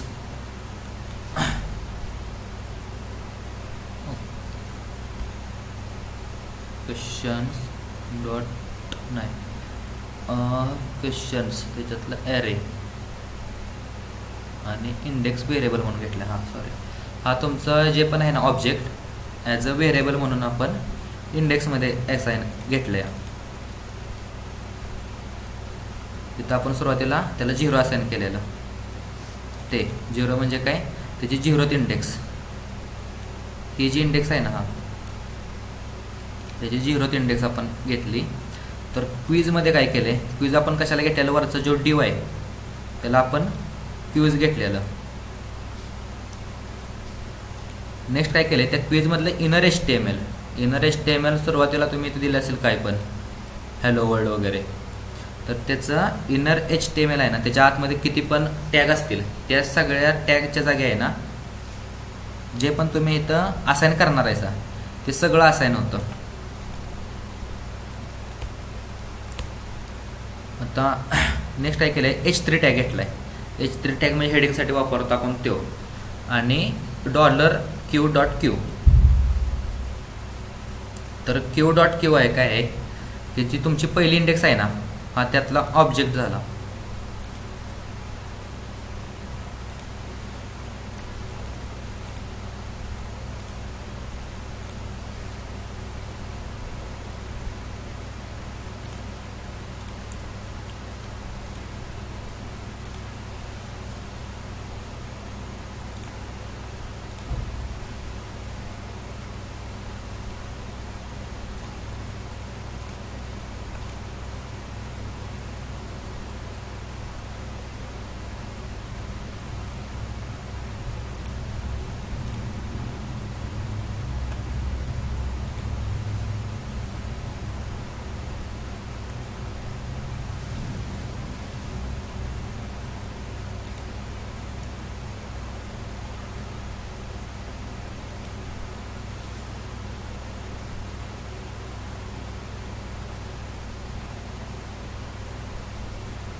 ओके.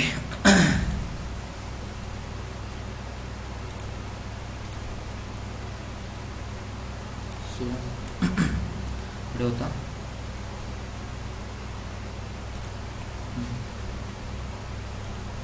तर 0th इंडेक्स.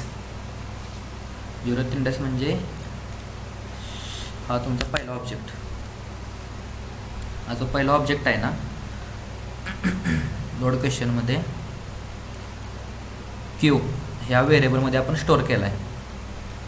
आता आपल्याला काय करायचं आहे, क्विज म्हणजे काय, तुमचा हा ड्यू, क्विज म्हणजे ड्यू म्हणतो मी, डायरेक्ट क्विज म्हणत नाही. त्या ड्यूमध्ये मला इनर HTML ॲड करायचं आहे. तर इनर HTMLला मी असाइन केलं की H3 टॅगमध्ये डॉलर इव्हेंट, तुमचा क्यू म्हणजे काय, तुमचा हा ॲरेमधला जो पहिला की व्हॅल्यू पेअर आहे ना ते तिथं टाक. पहिला की व्हॅल्यू पेअर काय टाकली, 2 + 2 = क्वेश्चन मार्क, 2 + 2 = क्वेश्चन मार्क असं H3 एलिमेंटमध्ये टाक. झालं हे टेम्पलेट लिटरल व्हेरिएबल. नंतर काय केलं, त्यात प्लस त्याच्यात ॲड कर त्या ॲरेमधलं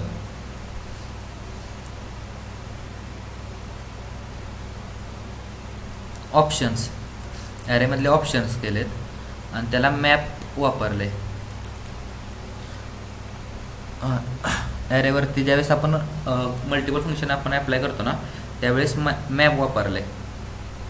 तर मॅप काय करतं, एक व्हेरिएबल घेतं, पॅरामीटर आर्ग्युमेंट म्हणून घेतं. मग ते आपण काय केलं, त्याच्या आतमध्ये परत HTMLचं टॅग लिहिलं आहे बटन, त्याला आपण क्लास दिला आहे ऑप्शन, आणि त्याच्या ऑन क्लिकला परत हे फंक्शन कॉल केलं आहे चेकचं नावाचं. चेक नावाच्या फंक्शनला आपण परत एक पॅरामीटर पास केला आहे. तो पॅरामीटर काय आहे की जे पण तुम्ही इथे सिलेक्ट करशील ना तो पॅरामीटर या फंक्शनला स्टोअर होणार. म्हणजे तुमचं हे जे फंक्शन आहे ना ते परत हा जो पण सिलेक्ट केला आहे तो पॅरामीटर घेऊन इथं येणार. नेक्स्ट काय केलं आहे, जॉईन काय आपण करतो, मल्टिपल जर उत्तर जॉईन करायचे असतील ना म्हणजे त्याच्या आतमध्ये, तर इथं तुम्ही .7 वगैरे असं काय पण मी मागं शिकवलेलं करू शकता. त्याच्यानंतर काय केलं, ते फंक्शन त्या लोड क्वेश्चनमध्ये नेक्स्ट बटन एक ॲड केले. नेक्स्ट बटन म्हणजे कोणतं गेलं, बटन प्रॉपर्टी, हां त्या बटन प्रॉपर्टी त्याला मी युनिक ID दिलेली आणि ते आपण युनिक ID ॲक्सेस केलेली आणि त्याला एका व्हेरिएबलमध्ये स्टोअर केलेलं लाईन नंबर 31ला. आता त्या व्हेरिएबलमधनं त्याची स्टाईल प्रॉपर्टी डिस्प्ले करायची आहे, .display म्हणजे जे पण दिसतंय ना ते सगळं एका लाईनीत दिसलं पाहिजे.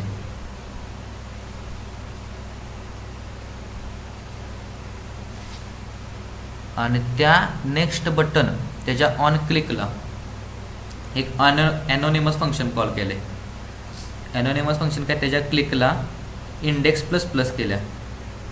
इंडेक्स कुठे गेली, इंडेक्स ++ म्हणजे काय, तुमचा आत्ता जो रनिंगला कोणता आहे 0th इंडेक्स ॲरे होता ना तो आता नेक्स्टला आला. हा कॅपिटल ऑफ फ्रान्सला गेला. जर इंडेक्स लेस दॅन question.length म्हणजे तुमचा जो question.length काय करतं, हा तुमचा ॲरे आहे ना ॲरेची लेंथ काढतं. ॲरेची लेंथ किती करणार, रिटर्न 0 1 2 रिटर्न करणार. 2 पेक्षा इंडेक्स कमी आहे का, तर कमी आहे. मग परत त्याच्या आतमध्ये जाणार, इपेल्सला डायरेक्ट इनलाईन काय बोलतात त्याला, इपेल्सला इनलाईन डायरेक्ट कंडिशन वापरल्या. इनलाईन कंडिशन म्हणजे काय, जर इफ हा ब्लॉक नंतर जर आपण विदाउट बॉडी जर वापरलं ना तर जी पण पहिली लाईन आहे त्या इफ कंडिशनवरून समजतं. कोणत्या पण लँग्वेजमध्ये आहे, जावास्क्रिप्टमध्ये सी मध्ये पण आहे, .NETमध्ये पण तेच आहे की हे फंक्शन कॉल कर. परत लोड क्वेश्चन्सला परत कॉल जाणार. आता लोड क्वेश्चन्सला कॉल गेल्यानंतर काय करणार, परत ॲज इट इज सगळं घेणार. आता आपण इंडेक्स ++ केल्या, इंडेक्स या फंक्शन स्कोपमध्ये ++ केलं आहे, पण हा इंडेक्स व्हेरिएबल कुठं आहे आपला, ग्लोबल स्कोप आहे. ग्लोबल स्कोप म्हणजे कुठं पण ह्या फाईलमध्ये वापरलं ना त्या फाईलमध्ये तुमचं इंडेक्स किती पण ++ करा त्याची इंडेक्स वाढत राहणार आहे. नेक्स्ट काय केलं, क्वेश्चनमध्ये आपण परत इंडेक्स घेतली. आता त्याची झाली इंडेक्स 1 झालं तर quiz.innerHTML नेक्स्ट बटन क्लिक केल्यानंतर मी आता पाठवलं 4 आणि नेक्स्ट. तर आलं capital of France, same as it is function work करणार, परत नेक्स्ट चेकिंगला जाणार, ते स्टोअर होणार. सेम असं करत करत डायरेक्ट नेक्स्ट बटनला करणार. आणि ज्या वेळेस फंक्शन एक्झिक्युशन थांबणार सगळं, त्यावेळेस एल्समध्ये जाणार. आता क्विज व्हेरिएबल, क्विज आपला पॅराग्राफ आहे, कुठे गेला पॅराग्राफ, हा, आणि तो आपण स्टोअर केला क्विजमध्ये इथे, त्याला आपण व्हेरिएबलमध्ये स्टोअर केला आहे. तर त्याचं काय करणार, त्याच्या आतल्या HTML मध्ये H2 टॅगमध्ये क्विज फिनिश्ड युअर स्कोअर. आता स्कोअर आपला कुठं आपण स्टोअर केला आहे, स्कोअर या व्हेरिएबलमध्ये. हा तुमचा जे पण चेकचा आहे ना, चेक इथं तुम्हाला सांगितलं की जो त्याचं जे पण ॲन्सर असेल ते इकडं पाठवणार इव्हेंटनं, आणि ते परत रिसीव करणार जर answer is equal to questions of index dot answer. तर ह्याची ॲन्सर कुठं स्टोअर केली ती राईट साईडला. ते जर ती कंडिशन आहे ती इक्वल जर असेल तर स्कोअर प्लस प्लस करणार.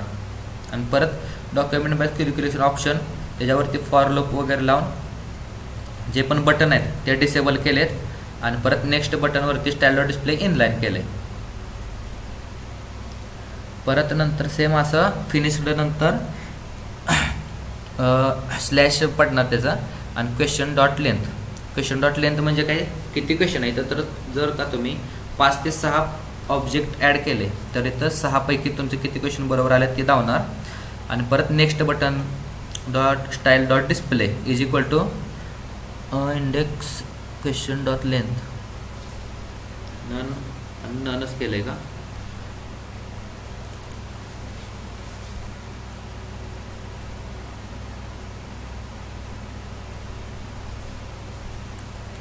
BLOCK बघूया, 4 5 आणि ओके. पण इथं काम करत नाही.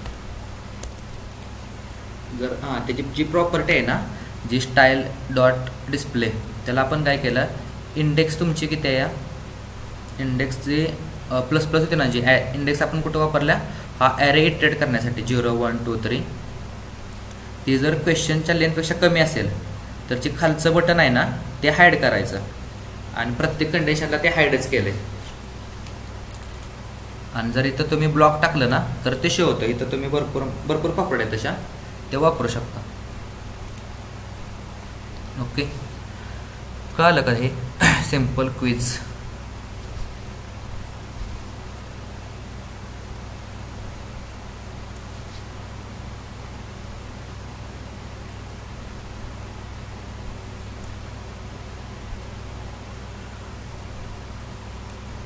दोन टाईप करा सिम्पल क्विज जर कळालं असेल तर. एक्सप्लेनेशन,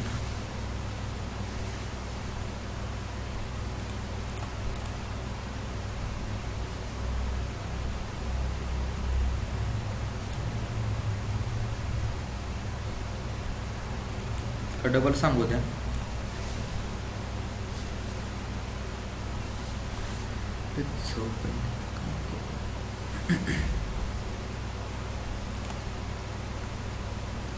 सो नेक्स्ट काय आहे की ॲकॉर्डियन कॉम्पोनंट कसे वर्क करतात. मला क्वेश्चनच नाही समजलं की ॲकॉर्डियन कॉम्पोनंट म्हणजे काय.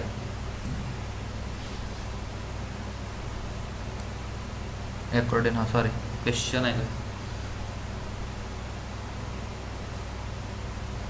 डिस्प्ले डॉट नन बरोबर आहे.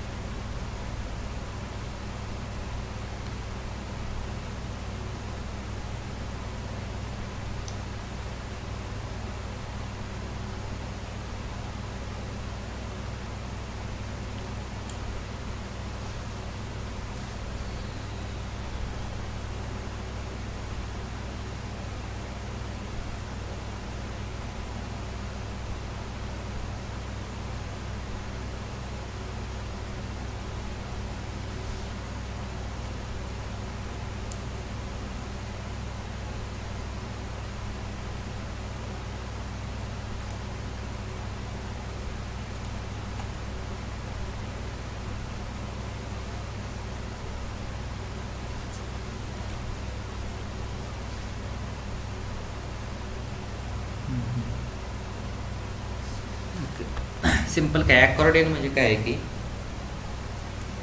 एक क्लास असतो, त्याला ती कन्सेप्ट आहे ना अकॉर्डियन म्हणजे की त्याला आपण एक क्लास देतो. जसं डे नाईटचा मोड असतो ना, सेम तसं असतं डे नाईट मोड की ऑन ऑफ करण्यासाठी आहे ना अकॉर्डियन क्लास वापरतात. डिस्प्ले नन म्हणजे काय, तो आता दिसत नाही आणि ज्यावेळेस दिसतो त्याला आपण याला इथं ब्लॉक म्हणतो. म्हणजे तुमचे जे पण ॲन्सर आहेत ते तुम्हाला ब्लॉकमध्ये एका दावायचे आहेत. ज्यावेळेस तुमचं ते अकॉर्डियन नॉन कशासाठी वापरतात की आत्ता वेबसाईटला कोणतं सापडेल का नाही माहीत नाही. जर कोणती पण वेबसाईट बघितली ना, जर मोबाईल व्ह्यूला तुम्ही जर ट्राय केलं असेल, बघूया, आय थिंक मी केलं या लोकल स्टोरेज नाही, कायनेटिक आहेच.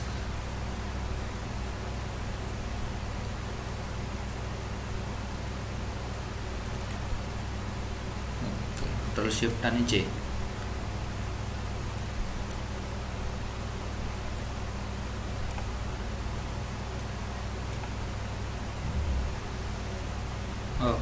ज्यावेळेस मी काय केलं अकॉर्डियन क्लासला की त्याची विड्थ ज्यावेळेस पण मोबाईल व्ह्यूला जाईल ना त्यावेळेस इथे फ्लोटिंग विंडो हाईड करतो आपण.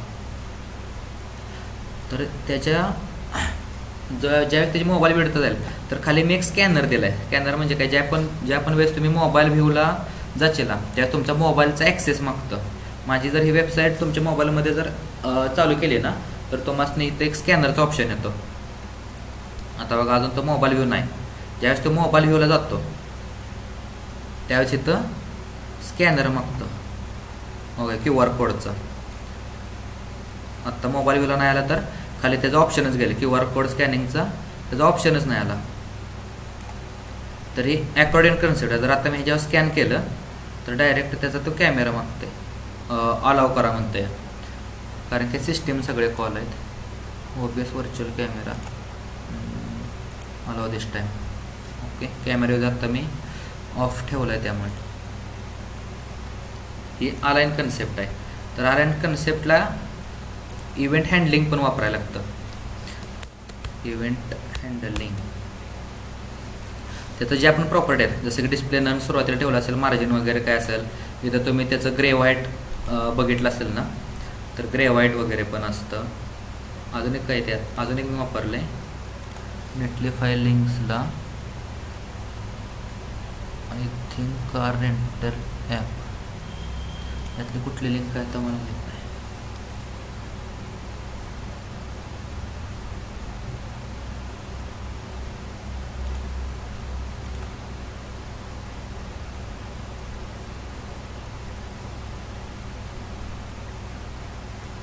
आय थिंक हेच आहे.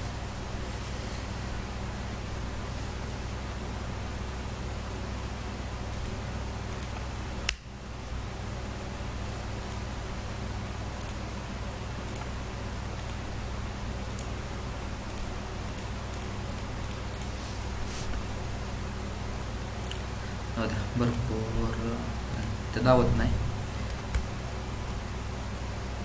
नेक्स्ट काय केलं की त्याला क्लास दिलेत अकॉर्डियन आणि नंतर त्या डेव क्लासमध्ये परत एक आयटम दिलाय आणि त्यात नंतर टॅगमध्ये क्वेश्चन आन्सर दिलेत ओके. तर ॲक्सेस करताना काय केलं आपण स्क्रिप्टमध्ये एक क्वेश्चन्स नावाचा टॅग घेतला आहे. त्यात आपण काय केलं query select all. Query select ऑलमध्ये आपण डॉट ज्यावेळेस वापरलं त्यावेळेस तो क्लास हा समजतो. क्लास म्हणजे जेवढे पण क्वेश्चन्स आहेत 1 2 3 हा क्वेश्चनचा जो पण टॅग आहे ना H3 हा H3 ह्या क्वेश्चन्समध्ये आला आहे. त्याच्यावरती आपण फॉर इच लूप अप्लाय केला आहे. या H3 वरती सगळ्या 1 2 आणि हा 3 ह्या 3 वरती आपण फॉर इच लूप अप्लाय केला आहे. ज्यावेळेस तुमचा पहिला H3 टॅग आला तो इथं आला. त्याच्यावरती मी काय केलं एक ॲड इव्हेंट लिस्नर ॲड केला. जरी तुमचा H3 टॅग असला ना तरी तो ॲड इव्हेंट लिस्नर क्लिक म्हणजे तुमचा बटन जसा वर्क करतो तसा मी इव्हेंट लिस्नर ॲड केला. आणि नंतर त्याला काय केलं एक फंक्शन दिलं. फंक्शनमध्ये ह्याला ॲनोनिमस फंक्शन, ह्याला काही नावच नाही त्यामुळे त्याला ॲनोनिमस फंक्शन म्हणते ती. ॲनोनिमस फंक्शन अप्लाय केले. तर त्याच्या आतमध्ये काय केलं क्युरी सिलेक्टर ऑल म्हणजे डॉट ॲन्सर हे जो सिंटॅक्स आहे ना ते तुमचं येत नाही, ते सगळ्याचं ॲन्सर घेतलं 1 2 आणि 3 त्याच्यावरती परत फॉर इच लूप वापरला. आता ए मध्ये काय असणार सुरुवात प्रत्येक वेळेस, तर हा टॅग असणार सुरुवातीला. त्याच्या आतमध्ये स्टाईल डॉट डिस्प्ले नन सुरुवातीला तर काय दावणार नाही, पण ज्यावेळेस कॉन्स्टंट डॉट ॲन्सरमध्ये काय केले नेक्स्ट सिबलिंग एलिमेंट की तुमचा क्यू आहे ना, क्यू म्हणजे तुमचा कुठे गेला एक्स केलेला क्वेश्चन आणि हा क्वेश्चन्स, हा तुमचा H3 आहे ना त्याला as a next sibling element. Sibling म्हणजे काय, हा तुमचा झाला पॅरेंट आणि हा तुमचा झाला चाइल्ड. पॅरेंट चाइल्ड प्रॉपर्टी म्हणतो ना तसं की याच्या बरोबर खालोखालच हा एलिमेंट दिसणार, त्याला म्हणजे ते नेक्स्ट सिबलिंग एलिमेंट. मग ते आपण एका ॲन्सरमध्ये केलं आहे. आता answer dot style dot display त्याला काय केलं आहे, आता हे answer dot style dot display triple equal to block म्हणजे काय की जर तो जसं की टू वे स्विच असते ना, टू वे स्विचची कन्सेप्ट काय आहे की एक आपला हॉल असतो आणि एक हॉलमध्ये आहे ना एक बेडरूम असतो सपोज, तर हॉलमध्ये पण एक बटन असतं बेडरूममध्ये लाईट लावायला आणि बेडरूम तिथं पण असतं की हॉलचे काय ते बेडरूममध्ये लाईट बंद करायला, त्याला टू वे स्विच म्हणतात. तर या कंडिशनमध्ये काय की जर तो इक्वल टू ब्लॉक असेल आणि टर्नरी ऑपरेटर जर ब्लॉक असेल तर नन करायचं आणि जर ते चालू असेल तर ते फॉल्स करायचं. म्हणजे चालू असेल तर ऑन करायचा आणि ऑफ असेल तर ऑफ ऑन करायचा. हीच कन्सेप्ट आहे फक्त accordion component HTML. Okay, what is JavaScript. जर मी HTML वर क्लिक केलं तर वरचं ऑफ होणार आणि खालचं शो होणार. जर CSS वर अप्लाय केलं तर ही शो होणार आणि खालचं ऑफ होणार. ओके, समजलं का. Form validation. ओके, हे समजलं असेल तर सांगा, म्हणजे फॉर्म व्हॅलिडेशन पर्यंत जाईल मी. फॉर्म व्हॅलिडेशन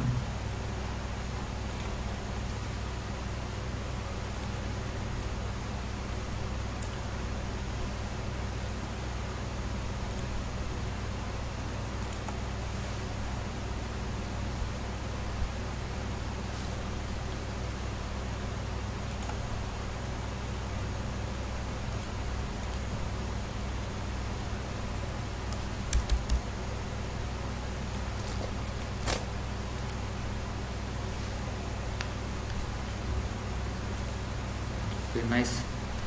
तर मला एक्सपेक्टेड काय होतं म्हणजे ते ऑन हॉवरच्या क्लिकला ज्यावेळेस इव्हेंट बाइंडिंग होईल ना त्यावेळेस हे चांगलं होईल की तुमचा कर्सर आता क्लिक आहे आणि ज्यावेळेस ऑफ कर्सर म्हणून एक इव्हेंट असतो, ऑफ कर्सर का ऑफ कर्सरच बोलते, नाहीतर ऑन सिलेक्टेड वगैरे काहीतरी इव्हेंट आहे की आत्ता सिलेक्ट आहे. ज्यावेळेस मी तो ऑफ बाहेर घेईल ना तर इथंच खाली कोपऱ्यात एक टॅग दावते की प्लीज एंटर ईमेल वगैरे. कुठे गेलं, जर का लोकल स्टोरेज करत नाही, जसं की काय ऑन कर्सर अँगुलरमध्ये मी काय केलं आहे एंटर आयटम कोड, जर मी ह्याच्यावर क्लिक केलं आणि बाहेर आलं तर रिक्वायर्ड खाली मेसेज आलेत नाही रिक्वायर्ड, तसं एक्सपेक्टेड होतं. Please select shift serial number. Okay, आणि रिसेट. बट ओके, हे पण चांगलं आहे, छान आहे. तर स्टाईलमध्ये एक ID बनवला आहे एरर नावाचा आणि परत आपण त्याला एरर म्हणून स्टोअर केलं आहे.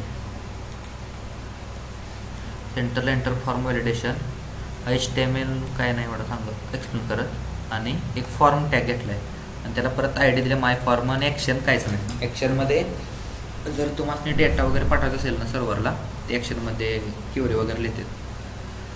अँग्युलरमध्ये डायरेक्ट API हिट करतात.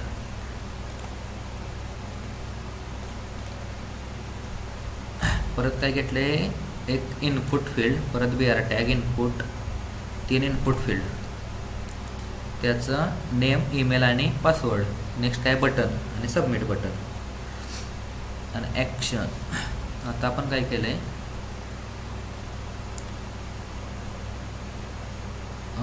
कुठे गेलं,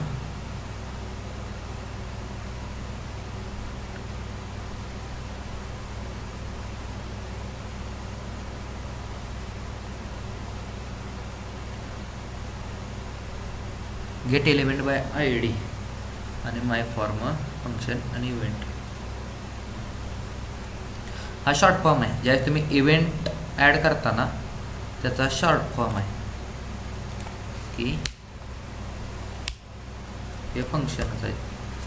आपण काय माय फॉर्म आहे ना, हा अख्खा टॅग आपण ॲक्सेस केला आहे आणि त्यावरती आपण एक ऑन सबमिट नावाचं फंक्शन ॲप्लाय केलं आहे, इव्हेंट ॲप्लाय केला आहे ऑन सबमिट नावाचा. त्याला आपण ॲप्लाय काय केलं आहे की एक इव्हेंट पास करणार आहे.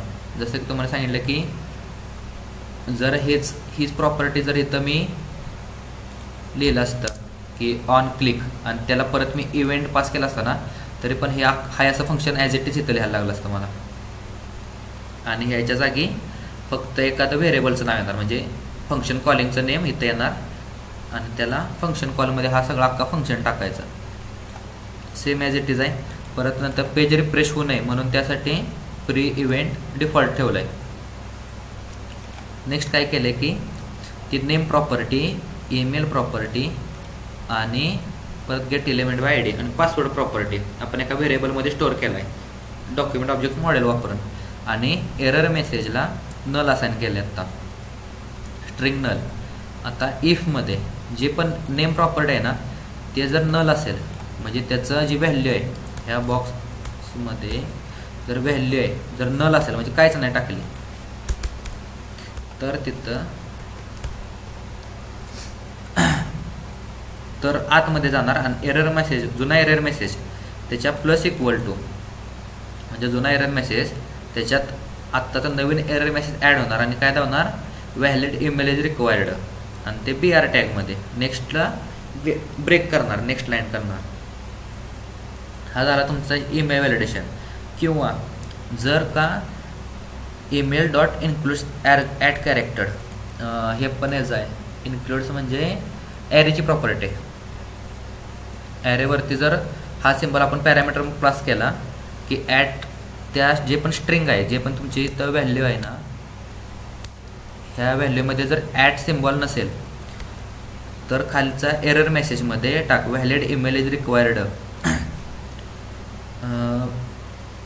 इथं पाहिजे होतं खरं म्हणजे रिक्वायर्ड @ सिम्बॉल. ओके, परत काय केलं आपण, एक व्हेरिएबल घेतलं आहे पासवर्ड. त्याची जर लेंथ 6 पेक्षा कमी असेल, 6 म्हणजे तुमचं जर 5 टाकलं तर वर्क तरी ते चालणार आहे, लेस दॅन 6 तर एरर मेसेजमध्ये येणार की password must be at least 6 character long. परत नंतर ब्रेक लाईन आहे आणि हे तुमचे तिन्ही पण व्हॅलिडेशन ॲट अ टाईम चालणार. आणि नेक्स्ट काय आहे की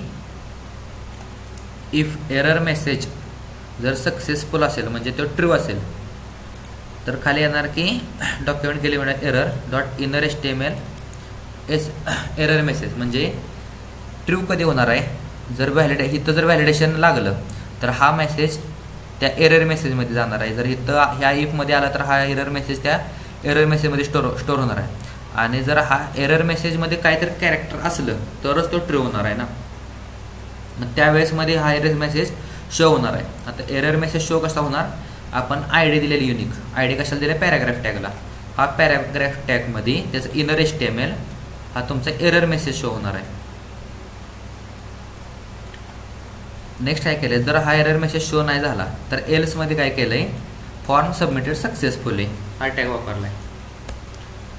ओके, समजलं की व्हॅलिडेशन्स कसे लावतात. इथं आत्ता तर हे 6 आहे, तुम्ही भरपूर व्हॅलिडेशन्स आहेत असे की पासवर्ड 8 कॅरेक्टर पाहिजे, त्यात इन्क्लूड्स @ सिम्बॉल टाका, त्यात इन्क्लूड्स 3 नंबर्स. जसं फॉर इच लूप वापरतो ना, तसं फॉर लूप वापरून आहे ना, त्यात नंबर्स तुमचं कसं काउंट करायचं. 0 1 2 3 9 आहे ना, त्याला ती तसल्या कंडिशन पण देऊ शकता की 0 to 9 असेल तर काउंट प्लस प्लस, आणि तो काउंट जर 3 नाही तर 4 त्यात नंबर्स असतील तरच तो इफमध्ये जाणार. अशा कंडिशन देऊ शकतो. ह्याचं प्रॅक्टिस ठेवलं ना तर बरं आहे. अँग्युलरमध्ये डायरेक्ट इनबिल्ट फंक्शन्स आहेत. ओके,